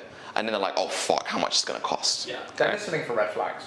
Sorry? They're actually listening for Yeah. I want to do Yeah, this. exactly. So the more you talk, Yeah. the more issue there is. That's the thing. The more ammunition, the more I talk, the more ammunition they have against me. Yeah. So I'm just like, I'll just try and stay quiet. Does this all make sense so far? Yeah? Cool, so we got to here. Then we get into explain away concerns, reinforce. So before you even sell the vacation, so I've said that you said the pitch, fitness, nutrition, accountability, then you come to the price. Always give them permission for them to say the pricing. So he goes, Sol, does that sound like a good fit for you? Is it cool if I go through kind of what options you want to get? But are you sure you want to actually work towards these goals? So it's something really cheeky. What I do is we do the discovery downstairs in the gym. We then, in the pitch, we take them upstairs. The whole wall is plastered with reviews and testimonials. Okay. Then as we go up, we highlight someone that's just like them with a written testimonial. Then we go upstairs, we sit them down in front of the goal wall, and we get them to write down their goal, who they want to be. I want to be super dad. I want to be this. And then you give it to them, and you say, and they write it down for themselves. And then at the end of the pitch, if they say it's not a good fit for them, you say, you can keep that and take it home. I love that. Because they're not going to get it, right? But if there is something that they want to do, it's like, cool, give that to me. I'm going to put it on the wall. Now let's talk about membership options to get you there. Because they've committed to being that person. Because the thing is with all you guys, you've got something that is, they're committing to you, but they're also committing to the new them. Yeah, some stuff. Tough, right? And so first question I ask is, are you committed to the new you? I couldn't care if you do it with Kali Unity or not. I'm going to help you get to that 10 out of 10 you. Are you committed to that? Now the only question is do you want to do it with us or not? Right? Does that make sense? I think also for us who are doing online calls, like there's still a version of that you can do online, yeah. which is super useful if you can mould that. Yeah. The reason that works is in person, but we can also work out ways to do that. Yeah.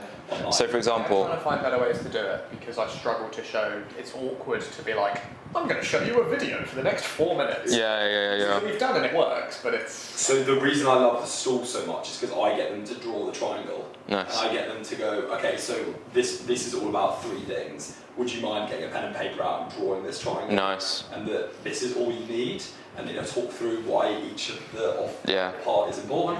Yeah. And you get them to write down in the middle what their goal is. Yeah. Yeah. Like go. Nice. And then they have it sitting in front of them. Nice. That works nicely. Yeah. How would you do testimonials? For online, Yeah. How would you demonstrate? I would do it beforehand, before even the call. I'd just send them a bunch of testimonials, video testimonials. We don't send them anything from after we've booked the call on the appointment set, other than like the invite to the call and like call reminders and stuff. We don't send them any more info. Yeah, Definitely could get in some testimonials and something. before Yeah. that call. Yeah. We should. That's YouTube. Like just give it. I send like a full email, preset asset, 3 YouTube testimonials. Yeah. Watch it. Make sure. Even better, this sounds just like you know, like on a discovery Yeah, call. I picked This is, I picked Alfie. Alfie sounds like it's Yeah. the same problem. Yeah. That's really Exactly. good actually. Yeah, do it more personalised to them if you can. And also You I want have, to make that easily. yeah, easy. And I also have, To make the personalisation, You right? can also Yeah. you can also make personalisation. yeah, By saying having like 10 you personas or have whatever. 3, 4, 5 Yeah. typical like Clear. pain points. Yeah. You're like, you sound just like Alfie. Yeah. He talks about confidence. Yeah. He talks about confidence. That's Yeah. the video that Done. goes. How do you automate that? We'll show you in, this, yeah. Which pain point? Which video do you want to send? Yeah, we'll show you another time, so. Lovely. Thank you. Cool. Okay. Then you get into obviously the pricing, which is the big bit. That's completely up to you guys. I mean, the thing I do is I always try and get them to gasp, and I sell them something that only one person's ever taken, which is basically pay up for the year. And I don't care if anyone takes it, but it's just I say $2,000 first, and then when I say 600 quid, it sounds like a rounding error, right? You say the $2,000 first, and you fight them a bit on the $2,000. So for example, I say, first option is very simple. You know all the things I said before about the 3 sessions a week, nutrition accountability. Well, we know that if you pay up for a year, you're going to get better results. So we reward you with 20% off for the year. So you pay up for the year, it's £1,920. How does that sound for you, Lucas? It's actually quite a bit like all up front because I really don't know like if I like it or something. Yeah. Like that. Is it more that you don't like it, or the fact that it's quite a lot of money? It's more the fact that I'm not sure if I'll stick for the whole year, Right. I guess. If you paid up for the year, do you reckon you're more likely to? Could be, yes, but Okay. like in terms of if I don't really happy with it, Yeah. then I'm kind of stuck here. Right? Yeah, well, no worries. If at any point during it, you can get the refund. That would actually make sense. Cool, let's do it. And then save money. Save up money. Save about it's too much for me. Yeah, but still like the $2,000 are like a little bit too much maybe. Yeah, just you're gonna see me smiling. I know it's gonna sound crazy, but is that a lot of money for you? $2,000. It is, yeah. Yeah. I'm glad, because when something's expensive and something is like, you know, when it leaves your bank account, it's like a visceral hit. That means you're really going to get results from it. And it's not like you're paying $2,000 for a new car that's going to sit on your driveway and do nothing. You're investing $2,000 in your health, right? Which is a complete shift. Like, have you ever invested this in your health before? No. Do you reckon it's time to now? Do you reckon it's time to do it now? One more time. Do you reckon it's the time to do it now? Etc. So what you do is you hit them on the $2,000 and you get them to start thinking, this could actually be okay for me. What's money good for anyway? Maybe I could make this work. And then you save them. You go, look, Lucas, okay, no worries. Let's move on to the next option, which I think would work even better for you, the 6-week challenge. And that's your main thing you want them to do. And you want to make that the most no-brainer fucking offer in the world. Like, absolute no-brainer, even better than the $2,000 option. You don't want them going for the $2,000 option. You just want them to start thinking, I could afford $2,000. Just like a little thing in their head. Like, for example, you can give them a $20,000 offer, one-on-one, once a week with me, right? Bam, bam, bam, all this kind of stuff. What's money good for anyway? You hit them with a few objections, and then you go, actually, okay, this one's going to be better for you. Bam, and then you bring it down. Okay, so that, if that's a little nugget you can take away from it, Sol, that'd be really good. How do you do it? Because my project is not the same. So Yeah. It's not the same price. Yeah, Yeah, you have to make a new pricing structure for everything. yeah, that's tough. I'm not qualified enough in B2B. I don't know. I'm sorry. I think it's makes more sense if you mirror or take this for the next goal. Yeah. You say you sell your service, right? Yeah. Like your service in terms of Yeah. onboarding other people to do it by themselves. Yeah. Because right now, that doesn't really make sense. No. Well, you could sell sorry, you go first. You started first. After you. You could sell, like you said, you have all this range, what you're doing and what you can provide, and you can try to sell them the whole package, like Yeah. everything for them. Yeah. And then if they are like, if Yeah, it goes like this, 100%. actually maybe we can start, or like for now just doing the website. And Yeah. But still, like websites, it's so difficult. So the largest, There's, like, yeah, I get you. and big ones Don't and- sell the website. Yeah. You're not selling a website. Sell the dream. You're selling the new leads they're going to get from the website. So my friend Jackson's a videographer who helps videographers online. Started out doing nothing, and now he's doing like 3 or 4 million a year. And the way he did it was he did value-based pricing, which every single videographer charges per hour. He's like, no. It's like, oh, so how much does it cost for you to get a new lead? And they're like, I make about $1,000 a new lead. It's like, cool, well, if you had a really good video, I expect you to get 100 new leads a week, right? Compared to your 10 leads now. That's an extra $100,000. Would it be okay if I had 20% of that? That's a pretty good investment. You invest 20 grand and you make 100 grand back. And now you can charge 20 grand for a website rather than your pay per hour. The one thing you need to have to do that more successfully, though, is But then you also need to Client have the testimonials. confidence to actually know you will get the leads for the client. which is why you do it with proof. Yeah. So you do it for free, you measure the results, and then you show them this Yeah. is what we average on average get Yeah. work for you. Yeah, exactly. If you're not confident that you can provide what you say, though, like Yeah. go back and dial it in first so that you can be. Have a Because better- otherwise you'll struggle to sell if you don't have the conviction yourself. Why would they do? True. True. What do you want to say? Exactly what you're going to say. You said it much better than me. The only thing I would add is that if you, I'm basically just going back to Ollie's point, which was if you went this for 15 grand, I will work through the whole time. They'll go no, and then you just have the other offer, which is obviously you want like a kind of retainer service like this, as opposed to this is the custom made offer. It's just like this is what's included. Yeah. Again, Chris Voss, like you always go low on the negotiation, then you can come back. You know, once you set a price, you can't go any higher or lower than it, right? So, yeah. Write down for the Dragon's Den bit about selling ghost products, because we'll cover that, because that'll help you know. Yeah. I have one more question. Yeah, please. What are your thoughts about, we personally don't charge for this, like the students, they don't pay us, Mhm. right? They pay to the university. I see your point. Yeah, no, dude, it's free. Yeah. It's fucking great, it's free. There's two ways to think about it, because obviously you know very well when people have a buy-in, they're more committed, right? That's just a fact when you're paid. But it's also a massive selling point for you guys that you don't have to pay us anything. I wonder if there would be benefit to charging a very, very small fee, like 50 30 quid, yeah. euros a year membership or something incredibly like small in the grand scheme of their degree. So they wouldn't even think about it.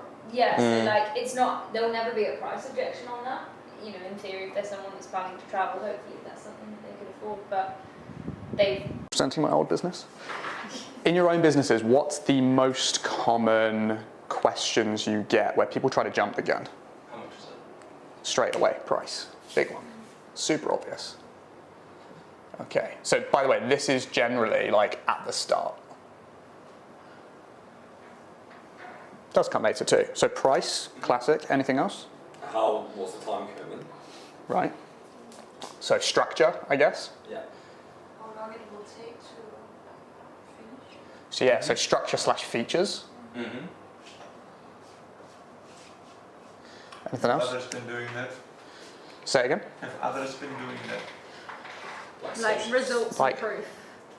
Yeah, so testimonials, I guess. It is, but it's also more like social Social proof. It's, Yeah. yeah. Am I doing the right thing to do this? Yeah. How much do you guys get that one? We never get it. No, I don't I get it because You do? thinks I'm a cool scammer. So. Makes perfect. No, sorry. That's exactly. Wait, we're scammers too. That is 100% the right word. Scam. Yeah. That actually, I would say, is more of an obstacle. Yeah. Because when they come into the gym, on the right of the gym is a wall of 200 Polaroids. But also, you've got The physical fact that relation, they come right? into You've the got- gym, yeah. they're like, oh, this gym does exist. Exactly. Whereas with us, they're like, well, you're just someone from me. Yeah. Like, yeah, fair. Could I have called and you just never hear from us again? I guess that's when you send testimonials beforehand, you show your reel from discovery to, yeah. Right, exactly. Yeah. So generally, the hold your horses questions, the biggest ones are price and structure. Of like, how's it going to work for me? And if you answer their question, if you immediately come out with, it's £15,000, they'll be like, fuck, bye. And that's it, they're off. Yeah. So we have this framework AAA, which is how you can politely pie someone.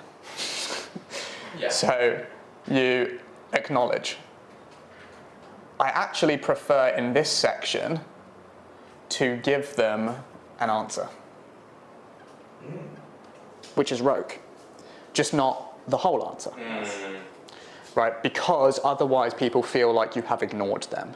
There's nothing more frustrating than you see it happen in like politicians and public rooms. So Boris, what's this? Like, did you say yes to the party? No. Oh, no. Did you say yes to the party? No. Yes or no?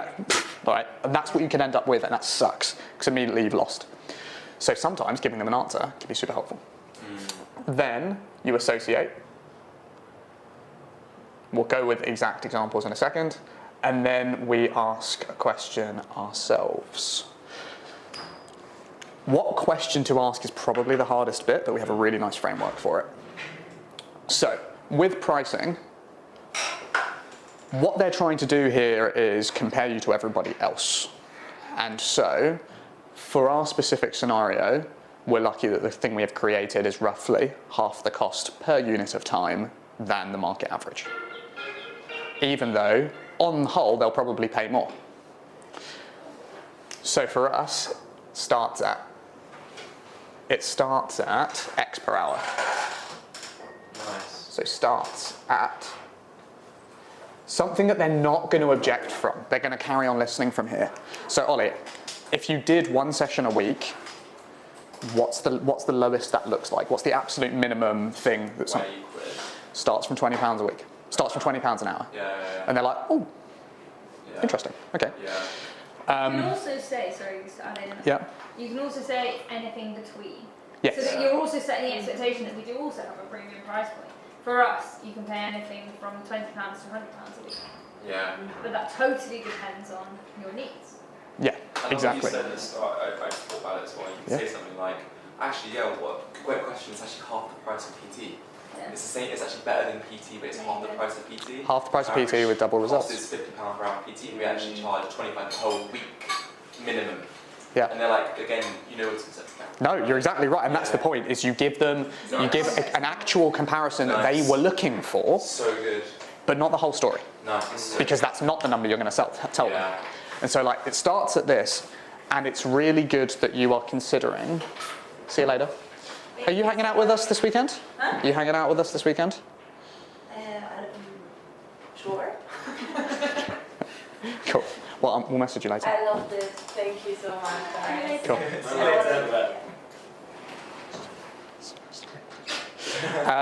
So we associate here with positive buying action. So that's so good that you're starting to think about this already, because you are clearly committed to making that change. And the people who jump in, rather than just going, dip my toe, are the people that generally get the results. So that's really, really smart of you. So you're essentially associating it with positive actions of Yeah. somebody who is already a client of yours. Bang on. That's fucking 5D chess. So good. Yeah, positive buying action, basically. And then you ask them the question, there's a couple of things. You ask them the question, one of two in this scenario. So one, the question to get back on track. Yeah. So what's the next question in your script, essentially? Or you can check in and be like, did that answer your question? It's difficult because that can open up a whole load of things. But generally, what's the reason you can't answer the question on price yet? Ollie, why can't you tell me the price immediately? Because I don't know the full story. Right, I don't know what your goals are. right, it depends. And so there's missing info, Yeah. Which is true. which is exactly. So all part, never lie, never lie. Yeah. You withhold truths. State the facts, tell the truth. State the fact, tell the truth. So you then ask the question of what's the missing information I need to be able to do that. So as a classic example, what's the price of your sessions? Wow, well our sessions start at £25 a week. I'm really glad that you are thinking about the pricing already, because you are expecting to pay for something, which is great for a private business, and that's how we get such amazing results. So you doing that means you're going to get those results too. In order for me to tell you the price, I need to go in, what grade are you at now? Yeah. What grade do you want to get to? And then you're back on the script. That's the next question. This is something that, just referencing back to the appointment setting calls earlier, that very specific one happens a lot on the appointment setting calls, because you call them up and the first thing they go, oh yeah, I just filled out that form, and you're trying to ask them a question, they go, oh, just wanted to know really how much it would cost. And then you have to use that frame, because there's no point me sitting there waffling about the different options we have for all the different price points in 10 minutes if their kid's 5. So you can say in all, I think yeah, the price probably comes up more in the... all the time. But it's true as well, because like that's the option they can pick. And just to break all our beliefs on this, because it might be like, oh, this is unethical and blah blah blah, which is not. But let's just say, again, if you jumped on the phone with someone, if I jumped on the phone with Jim Lawrence and they said it was 45 grand, would I have done it? Fucking no way. Brian has clearly said to me before he came to the call with me, if he had known the price, he would not have shown up. Yeah. He's now done 100 in-person closes and is basically running our sales team. Yeah, exactly. So it's actually, you have to look at this and say, people sometimes don't know what they want, and we're actually designing it in a way that's helping them to help themselves. It's not unethical, that's just pure intention. Exactly. And it's the whole thing of you are associating to value you don't know what you're getting. 100%. And so you're comparing a car with a car. If you Yeah, I use that one. I think that's brilliant. What's the car? I'm selling you a Lamborghini without letting you test drive it first, right? Yeah. Yeah. Or you just being like, so you just asked me how much my car is that I'm selling. Yeah. You don't know what car I've got. Yeah, I can imagine that as well. The best one I found in fitness is it's like bringing your car in for an MOT and the person's telling you the price before they've seen the gas, the engine, and the tyres. Yeah. It's like we have to actually see you in person. And then also another really good thing is, if any fitness professional ever gives you the price over the phone, run the other way. Yeah. Because they're giving you a cookie cutter program that will not work and is not tailored towards you. Yeah. So you separate the bad from That's the you. thing though, especially for you guys. If you have someone turn up to the gym and their goals are just completely different to, if they want to become a powerlifting world champion, your service is not the right thing for them. Yeah. This is essentially phantom products. Cool. It's essentially the same thing where we do this a lot and be like, tutors won't tell you this, we're really expensive. And they'll be like, yeah, I know. And they'll be like, yeah, because we have a lot of value, it's taken so much time to get there. Because we're so expensive, we are cautious that we want to impart that value as much as possible. Yeah. Which means I don't shut up. What's the number one predictor of success at learning any skill? And they're like, oh, I don't know. And I'm like, okay, if you want to learn to take a jump, depending on what you've spoken about before, you've been like, you want to play basketball, right? What's the best way to get better at free throws? Practice. If I'm talking you out the whole day, how much practice are you getting? 0. And that's why they're so expensive, but you don't get as good results, which is when we'll get into later what we do. Nice. So you can basically say why you wouldn't sell, like, I won't sell you this because of these reasons. Builds trust, shits on everyone else in a nice way. Yeah. It separates you. It makes your product different. So that you are no longer a comparison of, oh, well, you're 40 quid and you're 20 quid. Or you're £1,000 and they're only 500. Exactly. You're now just not in the same comparison category. It's huge. I love that. So going back to these hold your horses questions. It always comes down to, generally the answer's more complicated than that, which is why you don't want to give them the full answer.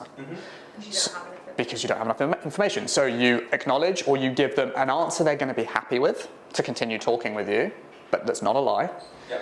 You associate it positively in some way, just big them up. And then what question do you ask depends on what information you're missing, which is generally the next line in the script. Like, it's amazing how well it works out. They ask a question on point and you're like, and perfect, so what grade are you now? Fantastic. So my next question anyway, but you don't say that. Cool. Pretty obvious to hold your horses questions. Simple ways of dealing with them. We can run through a few, but. Hello, Peggy. Oh. Yeah, nice. In 12 minutes, I'm having a pizza. Yeah, we're actually almost there. I said we're actually mostly through this, but the rest of this training is generally examples and role plays. Do you want me to turn order pizza now? No, it's fine. So, the objections and the obstacles. Okay, classic objections you get. We get scam every single day. Interesting. What? You probably never get scam because they're physical in person. You guys? don't often get scammed. Because they're not paying you anything, so why do they care? Yeah, what obstacles do we guys get? Too expensive. Yeah, price again. This is, I haven't got the time. This is not a good time for me. I need to talk to my husband or wife. Fit, or I don't know if this is going to work for me. Yeah. Basically, the ones that I ran from that, the ones. Yeah. No, this is good. Scam as well, but for us it's like, okay, it's an online university probably. It's a real, yep. Yes. Is that like authority or qualification? We get that. It's like where people want like face-to-face coaching versus like an online thing. Or do you not really? No, I actually don't get that. I think because the online business, they want to operate an online business, so they wouldn't have that connection. Yeah. But no, I can see why that would be a thing for you. Do you ever get the opposite? Do you ever get people wanting something online? No, never. What if they come into the gym? Never. To be fair though, it's because you haven't got anything online, so I wouldn't know. I was on an online fitness offer for 3 months. Always the biggest objection was that one. What you prefer in person? Yeah. Oh yeah, dude, we get it all the time. In-person fitness is, of course, that's fine. Yeah. Yeah, my biggest one on that is like, I hate working out of my house. I don't know why I sweat loads, and I'm like, this is disgusting. When I'm at home, I shouldn't sweat. When there's carpet and you're sweating, that's wrong. Yeah, proper carpet, thick carpet. Yeah, so on each of these, it generally comes down to answer these questions. There's, exactly as you're saying with the onion, there's a question that they're actually asking. That this is the title of the question they're actually asking.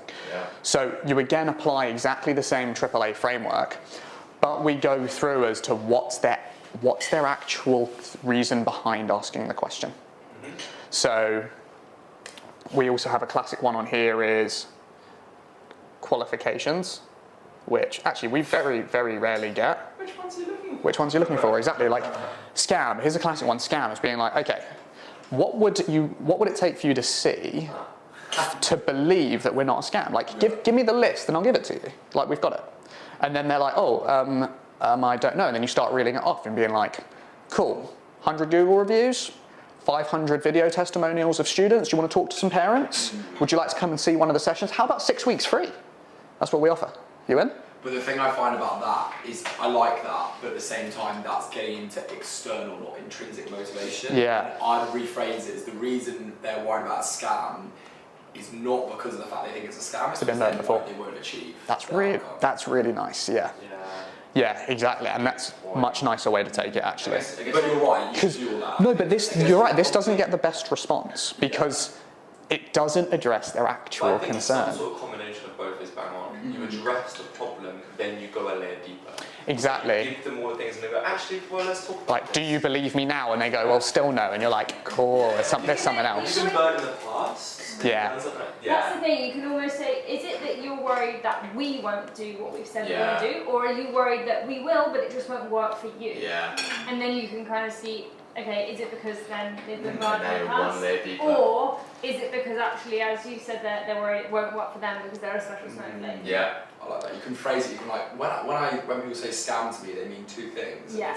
Is it this one or is it this which one? And then you taught them down both. Yeah. The easiest way is to do these, by the way, is 100% practice. You're going to get slammed by them in the face, get bitch slapped, and then you're going to be there I like, love it when people say scam. I'm not certain actually how to answer that question. And then you start thinking about it, then you try it in the next one, you're like, oh, that didn't work so well. Yeah. Try it in the next one.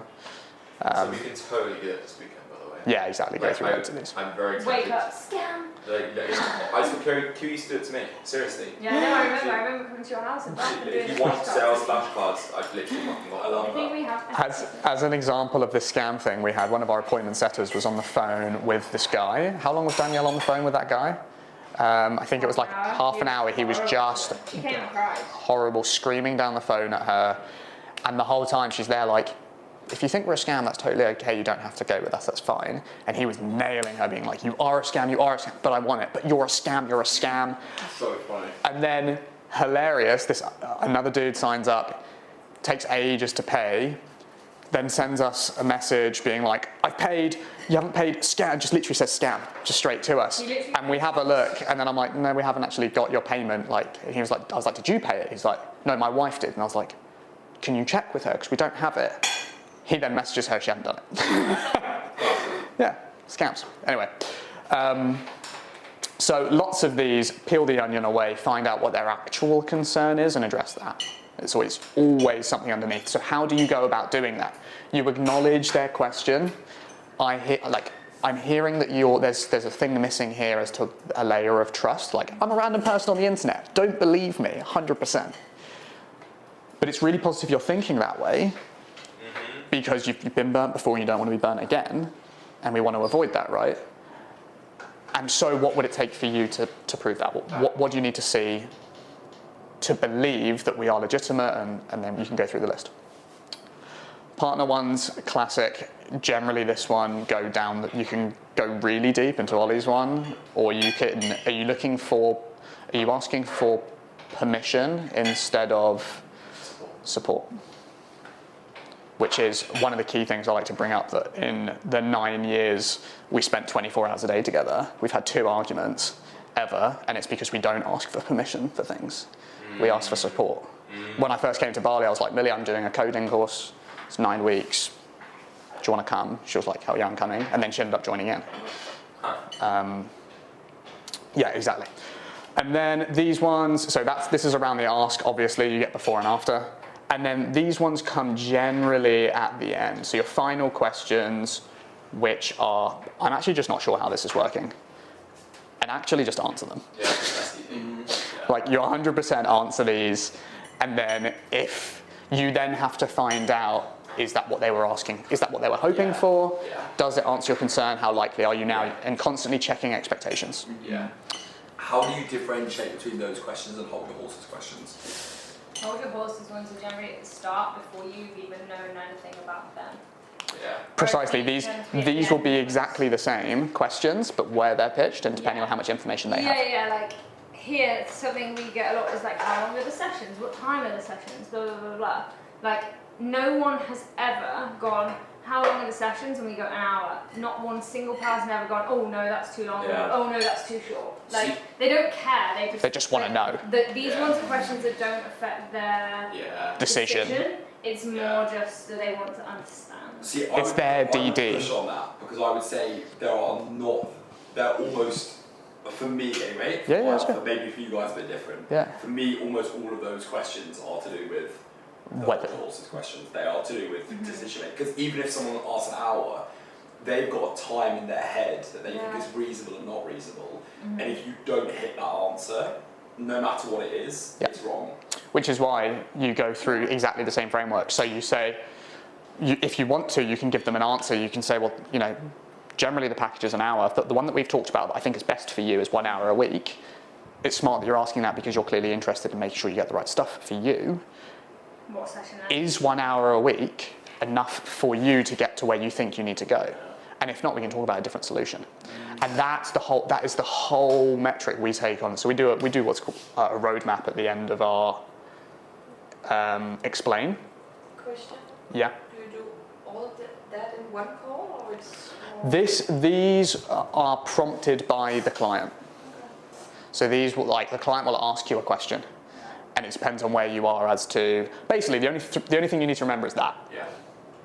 3 A's. This is just a framework for having a conversation about it. Exactly. All the When stuff someone I said asks you a there question. is like in depth, like bit by bit. If you just memorize that, 3 A's. 50% of it will be done. Yeah. 100%. If you just got fucking good at that, oh my god. Yeah. As long as you have a general framework, so closer of these are the points I want to tick off, and you know how to answer their questions, you get there. Yeah. And it's like we could use the flashcards and you can memorize overcomes and blah blah blah. Exactly. You can say it like spouse overcome, or you can just use that. Or you can just use this, and this will eventually help you create specific overcomes for specific problems. This is a general framework. Yeah. So after we sell them, we give them a roadmap and be like, from everything that I found out from you, your specific scenario, in order for you to go from here to here in this time, I prescribe you this. Cool. Are you willing to put in, and it's directly at the student because they're not the one paying, are you willing to put in 3 hours a week to get to the grade that you want? And they're like, yes or no. They say yes or no. If they say no, it'd be like, okay, I'm going to reset the expectation here. If you drop that down, your grade is going to drop. Nice. Do you need that's like, you told me you needed a 7 to get in. You need a 3 grade increase. You can't cut corners here. So, and then you can go hard into an objection, or you go, actually 2 hours a week will still work for you. Would that be better for you? And then they go, yes. And you're like, great. And before that, we checked in, do they believe the process is going to work? Yeah. And then we check in on the pricing. And I loved what you said about always ask for permission on checking on pricing. And I always thank them for telling me their opinion on price. Whenever someone gives you anything uncomfortable, I have found drastic returns to go, thank you so much for being so honest about that. I know it can be really uncomfortable to talk about it, but now I can give you the best recommendation for your situation. And if this isn't the right fit for you, I'll give you a different one. Yeah. Sorry, explain that. Is that to ask just before someone asks, after you've delivered the pricing? After you've delivered, so you deliver the pricing and then you say, actually, well, before. So I just want to check in with Jackie here to make sure this aligns with budget and expectation, because I know the kid's on board, you want it, so mum's going to pay. Pricing, so just being totally upfront and honest here, how does that pricing align with your budget and expectations? And then they say, give me some bullshit. If they hesitate, I'm like, it's sounding like it might be a little bit out of range. And they're like, yeah, it's a bit of a squeeze. I'm like, thank you so much for being so open and honest, because now I can recommend something he can actually stick to, which means he's going to get the results. I'm really glad you did that. And then you hit them with another price, and I'm like, now how does that align with your budget and expectations? And they're like, I can manage that. And I'm like, great, let's get started. Yeah, but this is why I don't sell. I just find what works for them. Not ideal, but using the roadmap, I just come in and be like, this is what you want. This is the best way to do it. That makes it no-brainer, right? Just being like, does that work for you? Are you willing to put in the effort for the dream, the time? Yes or no? Price? Yes or no? Okay, change the dream, reset the expectation, go again. Perfect. There you go. 3 A's. So acknowledge, associate, ask. Bam. Amazing. And during the actual conversation, you can use the same thing. So you can use CCC, which is the same thing, which is you clarify what you said, you compliment what they said, and you ask another question. So, for example, if someone said, I want to lose weight, you go, I totally get that. And by the way, thank you so much for even coming into the gym. I know it's a big ask for you to do that. Why do you want to lose the weight? And so it's just the whole framework. If you just fucking clarified CCC, AAA, 80% of your sales would be locked in. Yeah. I'd say. It's just probably the most useful framework to get back to the straight line. Yeah, 100%. Because if someone derails you, if you just straight up answer a question that has context, they then go on a fucking like machine gun firing of questions at you, and you've completely lost it. Yeah, remember the person who's asking the questions is the one that's in charge. Yeah. And this just does it. It's a really nice way to put it back in control. Yeah, 100%. I had one sales call in particular where this guy came on and nailed me. Yeah. Like 12 questions. Yeah. I sat there, waited. It took him about 30 seconds to ask all the questions, and I was there like. So I gave him, I machine gunned straight back at him all of the answers as quick and concise as I could. And I'm like, did I answer a question? He was like, right. So what I actually do from here is I'm going to find out a little bit more about the daughter, see where she's currently at, figure out where she wants to give you an indication of that so you know. Find out where she wants to go, and I'll create a roadmap for you to see if you want to get there, whether it's with us or not. Does that sound good? And he was like, I'll sit down. It's like a sales, it's like a sales pattern, it's right. That's why that works so well. Because sit down. No one's ever done that before. Yeah. I just like fucking nailed him with his answer. Sit down, bitch. I love that. And I was like, you actually asked me like 12 questions. I think I got 7. Was that in the range of what you were expecting? Yeah. But then just immediately took my intro line and went straight back into it, which was cool. Love that. I've got another section if you guys want to do it on positive framing after this, but time-wise, up to you. Honestly, You cooked? I would love to shift that. Save it for the weekend. No stress. Yeah, okay. Yeah. I mean, but if you want to do it, feel free. We've got Most likely this weekend, we can do Dragon's Den this weekend. Yeah. I think I'm pretty fucked. I don't know like you guys. I think we can spend the weekend. Is there a whiteboard in the place? Or like we can just go up and just talk about our numbers and stuff on the weekend. I think there's no harm with that. Which because we've done 5 hours of sales stuff. Fucking Jesus Christ! Yeah, I hadn't thought about that. 4 and a bit. Yeah.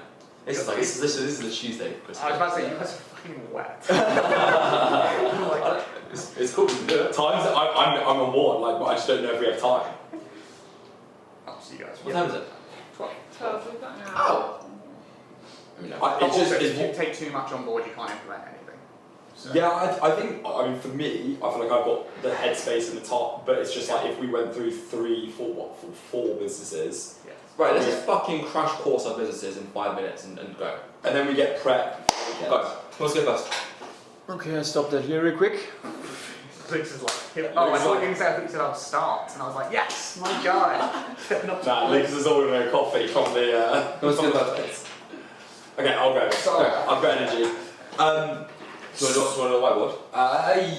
Yeah. I mean, I'm not really sure what I'd write on it yet. I mean, I can flow. Woman in light, shout out. Really? Yeah. And that's a lot of saved time, right? There you go. Yeah. Hi Mills, it's the Osmos tracking you should be. There you go. I think, sorry, just one thing to add. I think that that's amazing with the ChatGPT prompt. I'm trying that, but I think there's, like communication is only, I don't remember the exact number, but 40, like the words that you say is only 20%, but yeah. Exactly. So, I think the video that you record and even looking at it mute, or there's actually AI software I think also that kind of reads your body language and kind of gives you feedback on that, and I think that's just something I love that. I think even when you're on the phone, I think one of the most important things is acting like you're in person. This is so whenever I do like phone calls, I'm like, yo, Kira, what's up? And I'm like this, and I'm like jumping up and down, doing all this kind of stuff, because they feel that, right? And you're like, and then when I go, huh, I go, huh, and I cock my head, and they don't even see me, but like even on the phone, they can feel it, and you hear right? it. Yeah. 100%. That's when you always see these weird people in Nirvana walking around where you feel Yeah. super uncomfortable, Yeah. but they're just like doing like this, and you're like, shut the fuck up. But they're actually really successful in the thing they're doing. Yeah, exactly. Yeah, 100%. Right, is that tracking you, Ross? Yeah, Okay. it's very got a lot of you as well. I'm doing on this board, so I don't know if you want to move. Get out of the way. Move. Oh no, it's really good. It's really good. Cool. So, this is where it's going to become apparent that I've never presented and written on a whiteboard before, so if it's absolutely horrendous writing, I apologise. But I want to talk about appointment setting. I think most of us here have a similar flow to our business in that a lead comes in, have that initial chat to set an appointment, and then you do the sales call. But the appointment setting call is really important. The appointment setting call is really important, and I believe it has 3 main functions. The first one is to book a call, right? That's obvious. But there are 2 other really important things that come with it, that without those, this really doesn't always work. The 2 other things, and I want to talk about how this is relevant to kind of everybody's business in here, is you need to qualify them, right? If you don't do it, this is a waste of time. People show up that aren't qualified, that don't want your product, that don't need your product, that can't afford your product. And ultimately, we want the appointment setting call to essentially be a filter to ensure that the right people are coming through to the sales call, rather than just everybody and actually it being super inefficient. Now these 2 are really important, but the 3rd thing, and this comes back to what we said earlier about why we don't just have a web page, why do we need sales, is trust. If you don't build trust, it doesn't matter if they're qualified, it doesn't matter if you book a call because they won't show up anyway, right? So I want to talk about how we kind of put all of these 3 things together to create a good appointment setting call. So book a call, that's easy. We're not going to talk too much about that. That comes after these 2 things. You've got these things in the bag, you go, great, I'm free this evening, let's get you in ASAP. But well, we can touch a little bit on it. But first of all, let's talk about qualifying, because you kind of want to do that first, intertwined with the trust, because otherwise you're just wasting everybody's time. Mm-hmm. So there's 2 ways to qualify people. You can kind of have direct and indirect. So to use our business as an example, we only work with students in years 9 to 11 at school, so ages 14 to 16. That's one of the very first things we check on this phone call. Do you have a child that is this age? Because if not, we can't help you. For example, for your business, How do we phrase it? I'll come to that. For your business, Ollie, it's do you want to lose weight? Do you want to get fitter, get toned, whatever? Because if you don't want to work out, like, this isn't for you. If you want, an Ozempic type solution, this isn't for you, and that's okay. Indirect is a way that sometimes we can approach things like pricing. You definitely can do that directly as well. We don't want to scare people off too early, because sometimes pricing will be fine after they've heard about the product.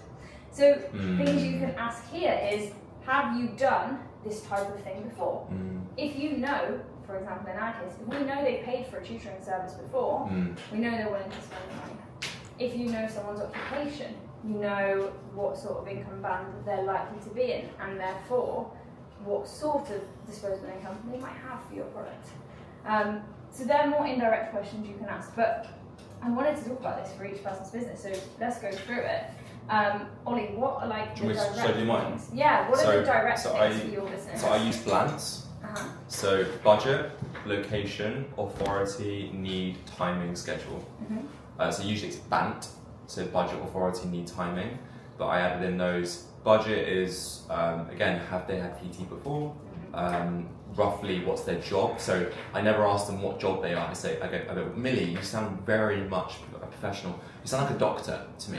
And they correct you and they go, oh, that's so nice of you, ha ha ha. I'm actually a blah, blah, blah, right? So then you kind of figure out roughly. Authority is this something you want to do with your husband? Maybe you want to get him in shape, ha ha ha ha ha.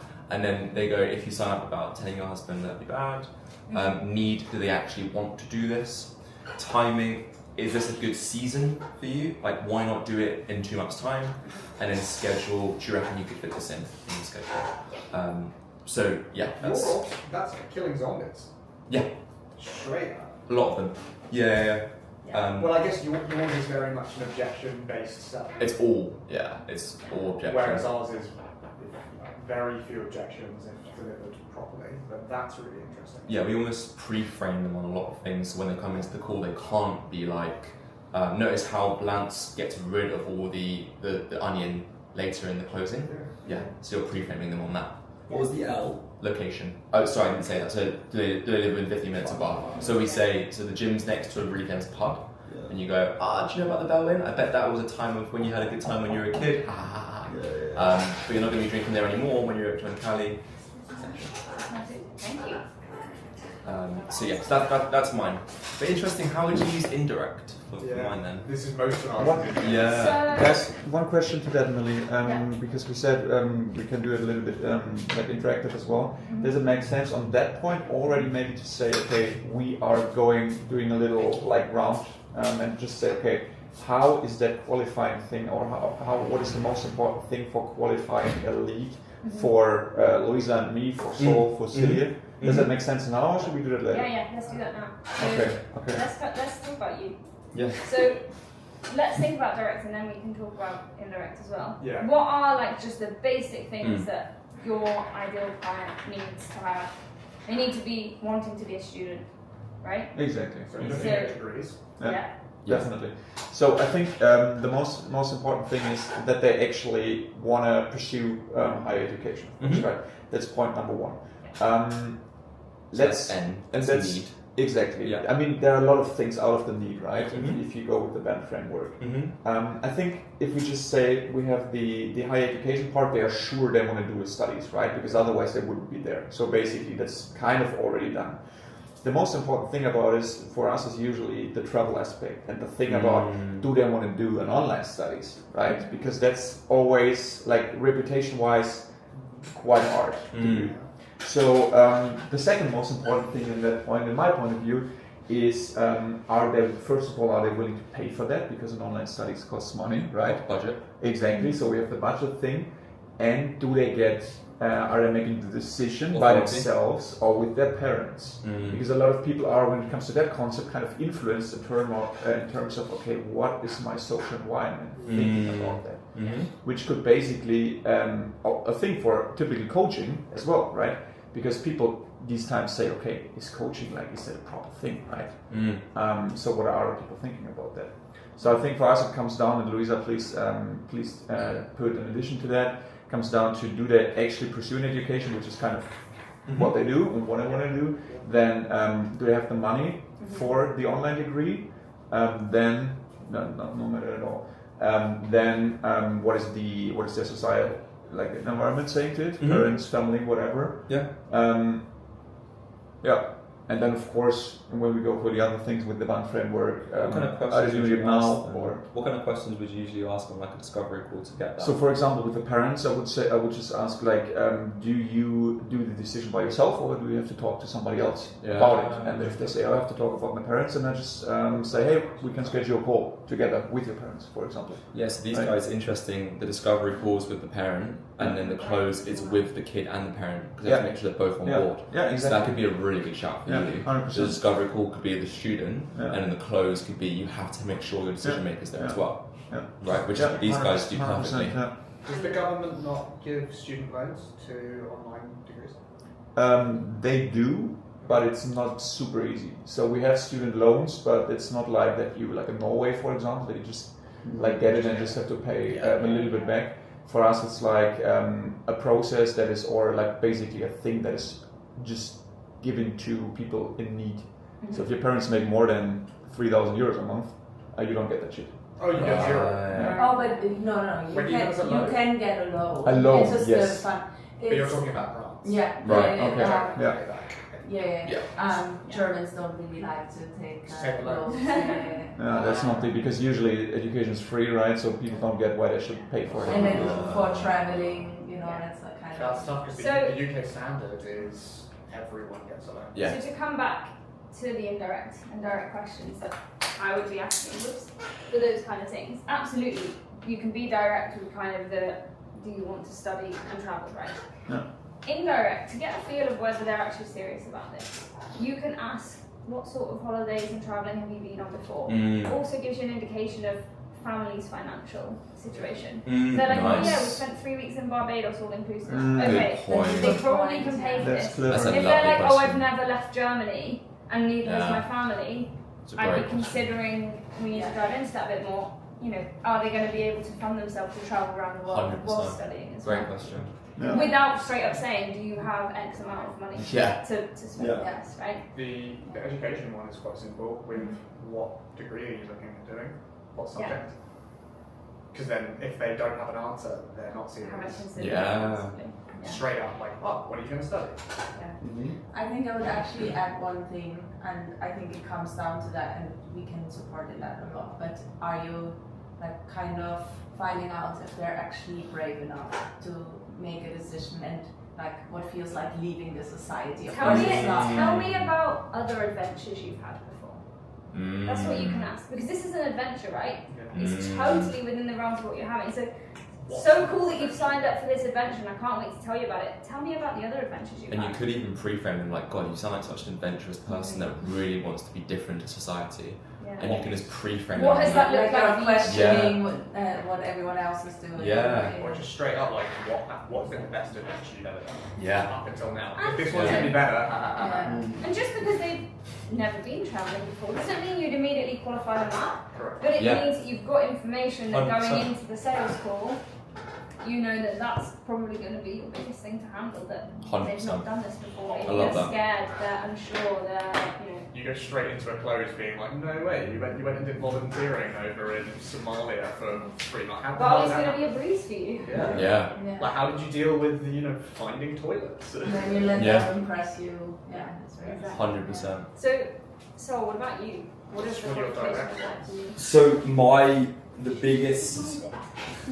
the biggest, like, I have to qualify budget. So that is the all obviously indirect, right? So the job is a massive thing for me. So you have to make it like a decision about whether they have the money. Because I'm obviously taking people who are in 9 to 5s now, and if you're dropping 4, 5, 6 grand, you have to be earning probably 70, 80k.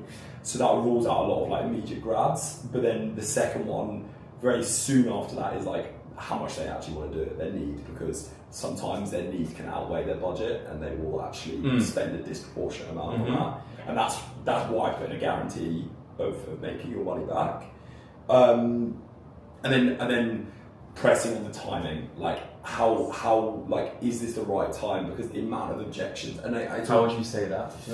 the timing part is like how it's a good question. So I do a pre-call form where they fill out like, is this something they want to do now, and then I go, oh, so you said this is something you want to do now, very interested to hear, like, if you could quit your job tomorrow and start this job, would that be something you'd be interested in? And they'd be like yeah, or they'd be like, like I kind of enjoy my job a little bit, like I'm probably something I'll do in the summer. Because the ones I love is like, oh, well, why not stay in a job?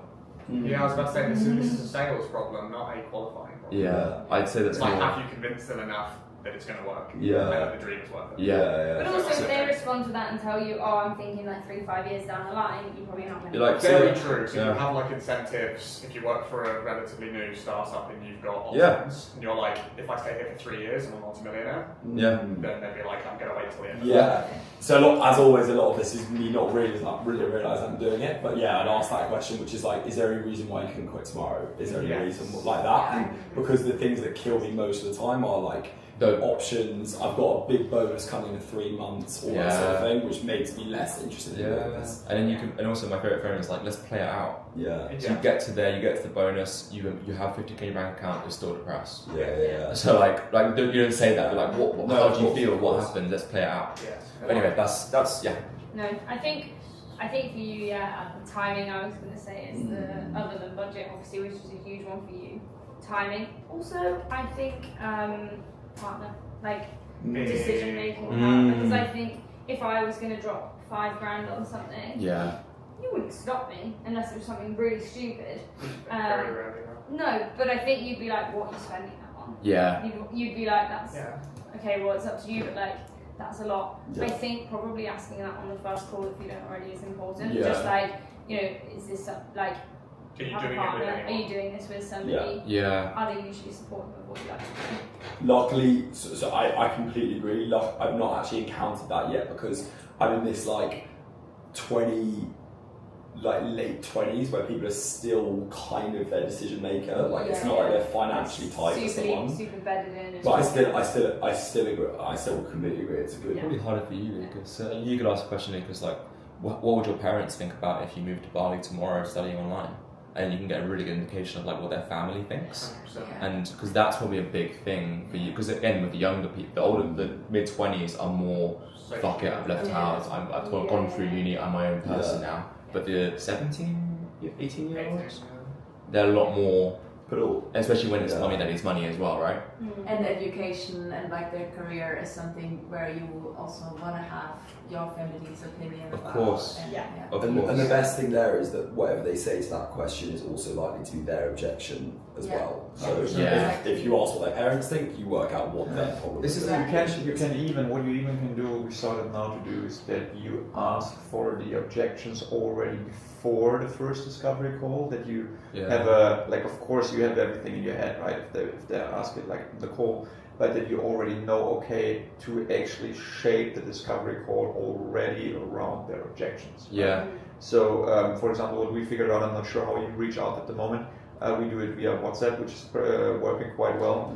And what we figured out through our mentor, like in the last weeks, that he said, okay, people these days don't want to get into funnels anymore because they hate it to be pushed down the pipeline or whatever, but they want to get options to choose what they want. Like first of all, what they want to get. So for example, I started to say, hey, do you want to have a guide, an ebook, or do you want to have an interview to look at? Right, so they can kind of choose, even if it's just two options. And the other one is that you just send them a poll, even in Instagram, poll, or if you put it in WhatsApp and just said, it takes 30 seconds to fill it out for me because I can't copy and paste it, but it helps because it's an easy way that they just like push something where you can use an indicator to build on the discovery call, right? So this is a point I was going to ask you guys. If we're going to go into objections and stuff, what is the difference between a discovery call and a closing call? So how deep would you go on each? But in my opinion, this call is 5 or 10 minutes max. But what are you just going surface? How? Okay. You're not. But You allowing them shouldn't. to feel that. Yes. Yeah. And this is which I'll talk about in trust in a second. You at this point, you're not the doctor, you're the receptionist. Yeah. Right. You cannot. And especially if you've got a team of setters and closers, the setters and closers are trained in different ways. The setters might not necessarily have all the information to be able to even prescribe 100%. the right thing, right? This call, and also without, especially in our case, in your case, if the parents need to be there, you haven't even got everybody on this initial 100%. phone call to get the right information in the first place. Yeah. So it's a case of, I just need to understand whether this on the surface level is the right fit for you. Yeah. If it sounds like it could be a good fit, we'll book in this next call where we'll go through all of the details to figure out what it looks like if we can help you. Huge. So we're not really handling objections here. Yeah. That comes in the later call, and essentially you let them know that. You say, look, I'm not the right person to answer this question for you. I want to make sure you are going to get the right information for your situation. From what you've told me so far, it sounds like it could be a good fit. Yeah. What we'll do. I love that. And I also think that one of the biggest shifts that Christian Millie gave me recently was the way that setters and closers are compensated. I used to pay my setters commission per call, and so they were incentivized to book as many calls as possible with just, it doesn't matter if they're qualified or not, right? But then Christian Millie said, no, just £13 an hour. And then my sole goal with my setters is to help people. So jump on a discovery call and just be useful and help them, and only let through, I call them the gatekeepers, only let through the people that you would want to train, because they're members of CADI, right? That you would want to train with, that you think, and like, this is the biggest shift these guys gave me, of like, no, the setter is simply there just to help, to be a guide, to be useful. And a filter. And a filter, but almost like a background filter. Like, it's like, you're just asking these questions, helping them out, and in the background, you're like, yeah, actually, you're a good fit. Mm-hmm. The closer is the doctor, you know? And it's like, it's a complete different frame. It's like, and we'll talk about that later. Basically. For sure. Celia, what does a qualified lead look like for you? I think right now it would be people who actually can pay me, because a lot of them there's reaching out is people who just started their business and they don't have a lot of money. Yeah. So I need to see if right now I also need the money, so I actually take them. But I want the people with more money, so yeah. So with B2B, you can be a little bit more direct because it's more likely that they have a projection and a budget for a particular area of the business, right? So you absolutely can ask. I think what you do with like the pre-call form is quite a nice idea of, okay, what's your budget for this project? Yeah. What does that look like? What's your predicted revenue for the next year? Because if you charge, I'm just putting numbers out of the air, but if you charge $2,000 a month and their revenue's $3,000 a month, they're probably not going to pay for your service, right? Yeah. You might have industry standards as well. Like typically, the people who are looking at doing this spend 3% of annual revenue on this as an investment. Yeah. Like what does that look like? For ecom, generally it's quite standard to spend 30% on advertising of revenue. That's normal. Crazy. But that's the thing, you can kind of figure out. True. Cool. Put my laptop in, please. Is the recording? Oh, that's always your laptop. Yeah, sorry. No. Is still recording? So how would you say it when you have like the talk with the person? Like. So I would probably be asking. The questions I would start with would be indirect. So I'd be asking, tell me a bit more about your business. What does it look like right now? What stage are you at? So they'll tell you what they do. They'll tell you, oh, it's just me, or I've got a team of blah blah blah. The way you can ask about that is say, okay, would it be you that I would be working with directly? Is there somebody else who would be responsible for X, Y, Z? And if it's you, what's your role in the company? And then you kind of get an idea of what sort of size they are. Okay, cool. What sort of revenue are you working at on a monthly basis right now? Just so I can understand the needs of your business. What am I going to need to do to support you here? They tell you that, and then you can kind of say, okay, cool. And given that, what does your budget look like for this project? They'll say a number. That number isn't necessarily true. I will say that just because somebody says they're willing to spend this doesn't mean they won't spend this. But it's still good to have an idea of where they're coming in at and what their initial expectation is. Exactly. Yeah. Like legit, I've had sales calls where parents were like, "This is a problem. I just want to throw money at." And I was like, "Fucking great. This is what you want." Yeah. And she was like, "Great, amazing," and they're so easy. Yeah. They're the unicorns. They're easy clients as well because they turn up and just do what you say. They're like, you're the expert paying. Just do it. But I also have had the other problem, which is I'd say most of the people I've closed, when they filled out my form, they've said they're not willing to spend the money, and then all of a sudden that money appears. But the great thing about asking that question, it starts bringing the finance and the investment into onto the table. It starts being like, this is going to be an exchange of money. Get ready to talk about that. They understand it's not just you're helping them. Yes, because you care about the thing you do, obviously, but also like you run a business as well. So there is a value exchange there, and they've got to be ready to understand what that's worth to them. It starts them thinking about what it's worth to them. Right. It gets to them in have the right this frame of problem mind. solved. What am I willing to? Trade? Just what you take them through closer, which will come through. We'll talk about that later.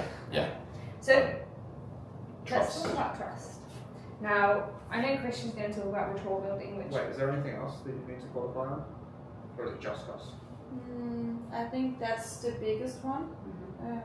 I think I'll try and break your belief on that later. I was about to say, please. But it's fine. We'll do it later and closer. Just remind us what you do specifically. Like, what is your product? Right now? Yeah. Right now it's more like just freelancing, so websites, graphics, social media, email marketing. Okay, so a whole host of things. What? There's a wide variety of products, services that you offer. Yeah. Freelancing. But I want to do more like Saul. The one who helps people like traveling and go freelancing. So that's the plan, to try to be more like coaching. You need to have a product.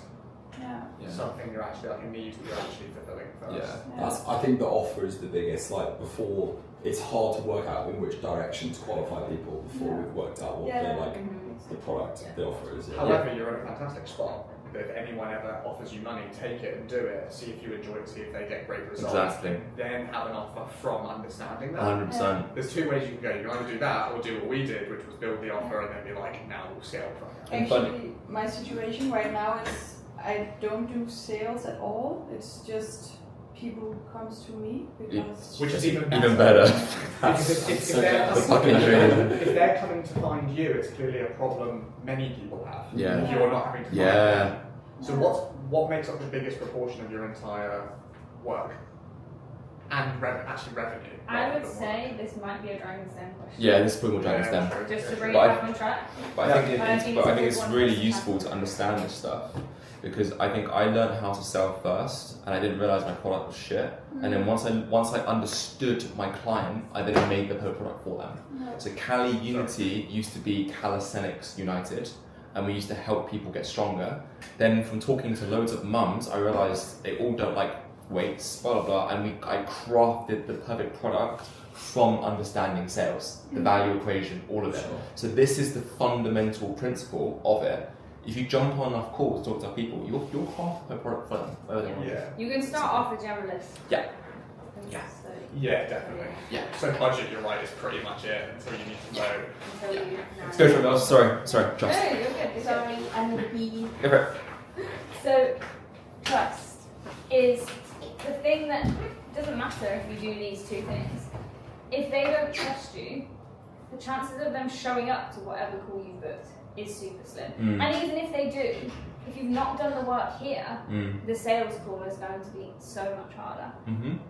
The way you build trust, I think there's two main things. The first thing is you build good rapport with them. Now, Christian will go through the framework later, so I won't go into too much detail. You guys are generally good at talking to people anyway, so I don't think it's a huge struggle on your side.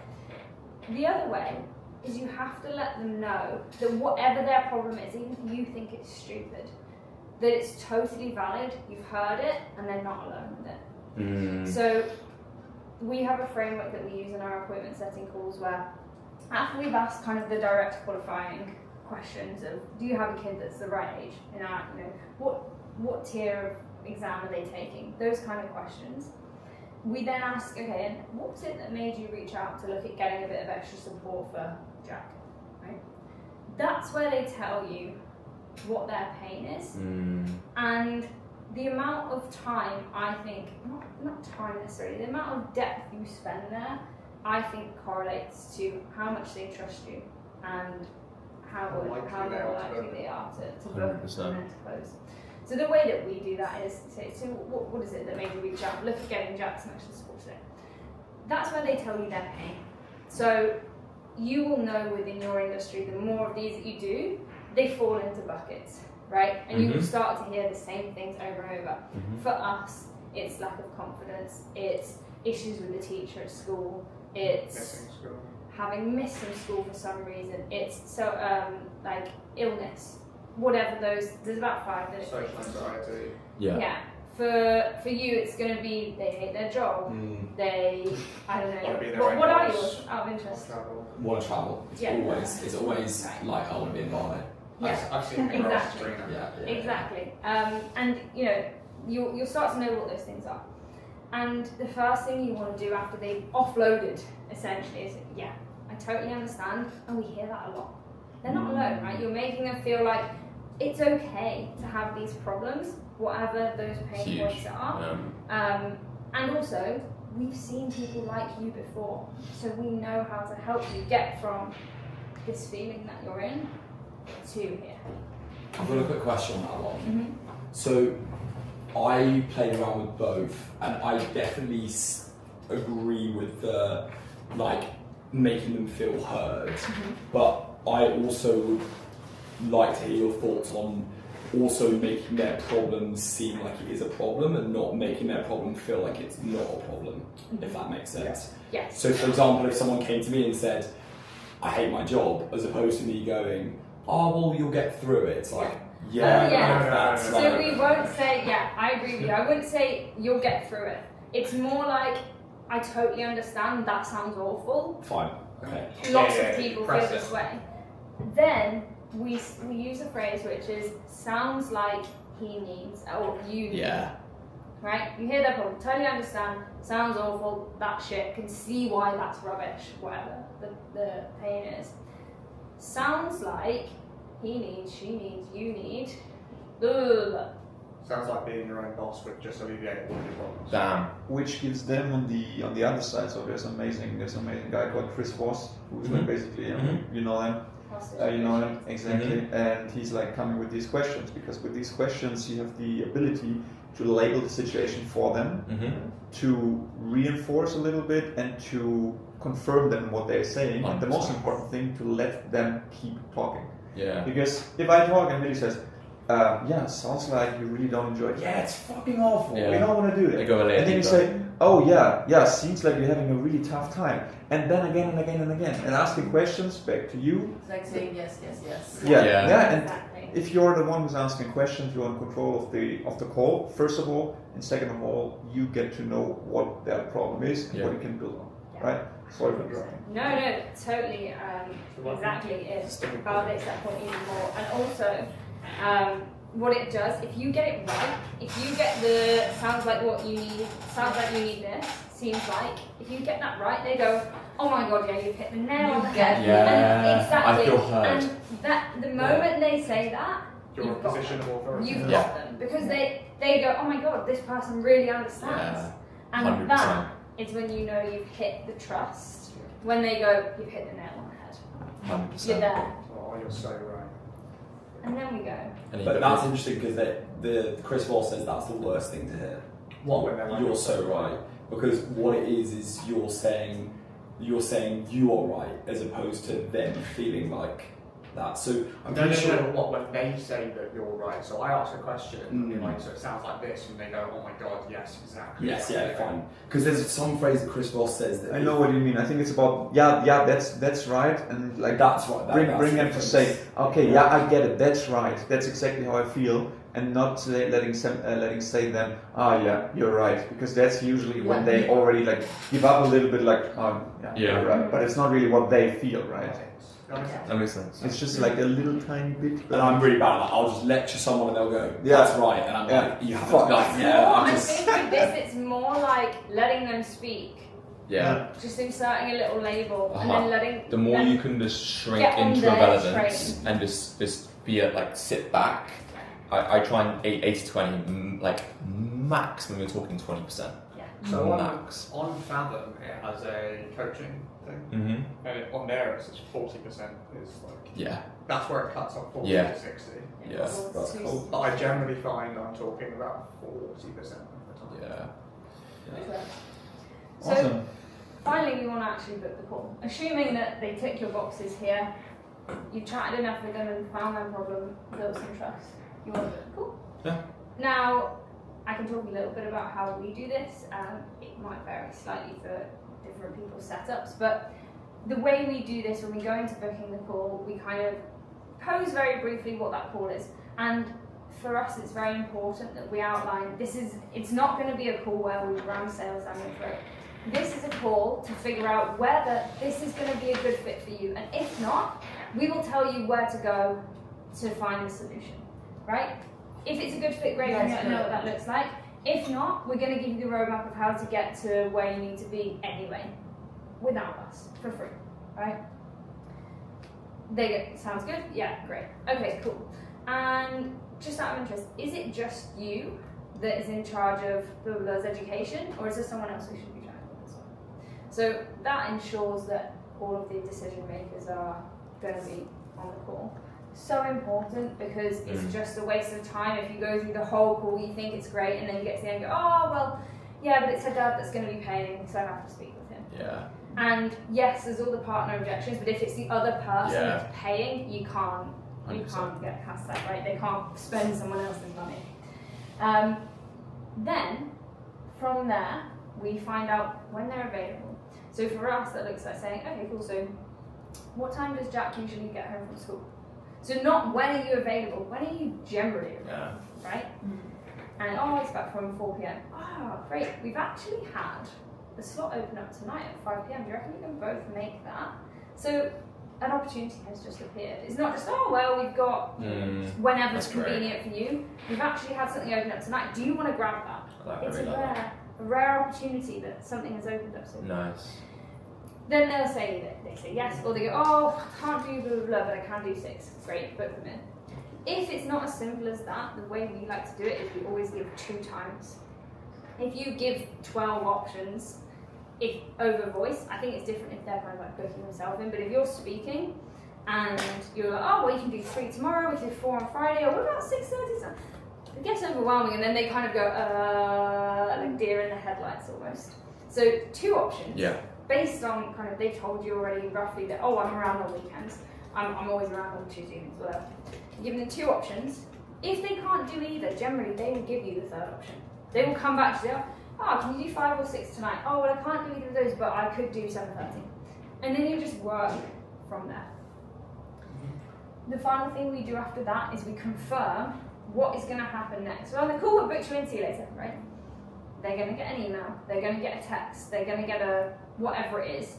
That call is going to be 30 minutes long, 15 minutes long, and what we will do is blah, blah, blah. Very short and snappy, but just so that they know what to expect from the next steps of here. They know exactly what's happening, there's no surprises, and they kind of know what they're committing to. 100%. It's also the first line of our sales call. Yeah. You come in and you tell them again.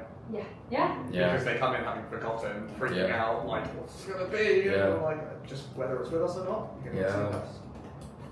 The final thing with this call is that people remember 2 things generally about an experience. I can't remember where this research is from, but they remember.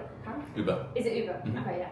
They remember the high point, and by that I mean the emotional high, whatever was the most emotional point for them, and the end. Yeah. Right? So. The emotional max. Yeah, so good or bad. Yeah, good or bad, but like the the most heightened emotional point, right? You need to smash the end of that call. So once you've confirmed everything, your tone has still got to stay. Yeah. Your energy has still got to stay. Yeah. How you sign off that call, okay, bye, you booked, see you later. No. Thank you so much again for taking the time to chat with me. It's been so lovely to meet you, and I look forward to getting Jack started on improving his grade. Yeah. Right? Obviously that's going to look different. Yeah. What you're looking at. I love saying Pack that. your bags, baby! Exactly, right? You guys have the easiest. Yeah. So, just making sure whatever it is that they remember is having them excited to get onto that next time. And transference of belief over a bridge of trust. You know, it's like, I have my biggest problem is this to close call and getting people to book in, and that's been super useful to actually talk to them about the timings. What my flow now is finish the call, I'll send you a link, book in that calendar. No. And that has been criminal. Yeah. But pardon? Book it in for them on the phone. Perfect. How do I also get, because I found that form that they fill out on that sales call is great and helps me a lot. How do I get them to do both? What does it help you with? Ask them the questions in that call. Ask the questions on. So the questions that we ask in this call go directly into the CRM. Yeah. We have 5 or 6 questions that are just like not necessarily emotional questions, they're like tick box questions. What school year is your child in? What grade are they at now? What grade are they hoping for? What tier are they in? What's their first and last name? And then the motivation is when we get chatting. But those things are, we start off the call by saying, Steve just filled out our form. I was just calling to have a quick chat about it, and I wanted to see if your child would qualify for our tutoring. Yeah. Can we even help you? Yeah. So I just wanted to ask a couple of questions. Is that okay? And they go, yeah, sure, fine. So you ask your quickfire questions. I don't know how quickfire your questions are. What but job we are you fill running them away in. from? So there's a few ones that work.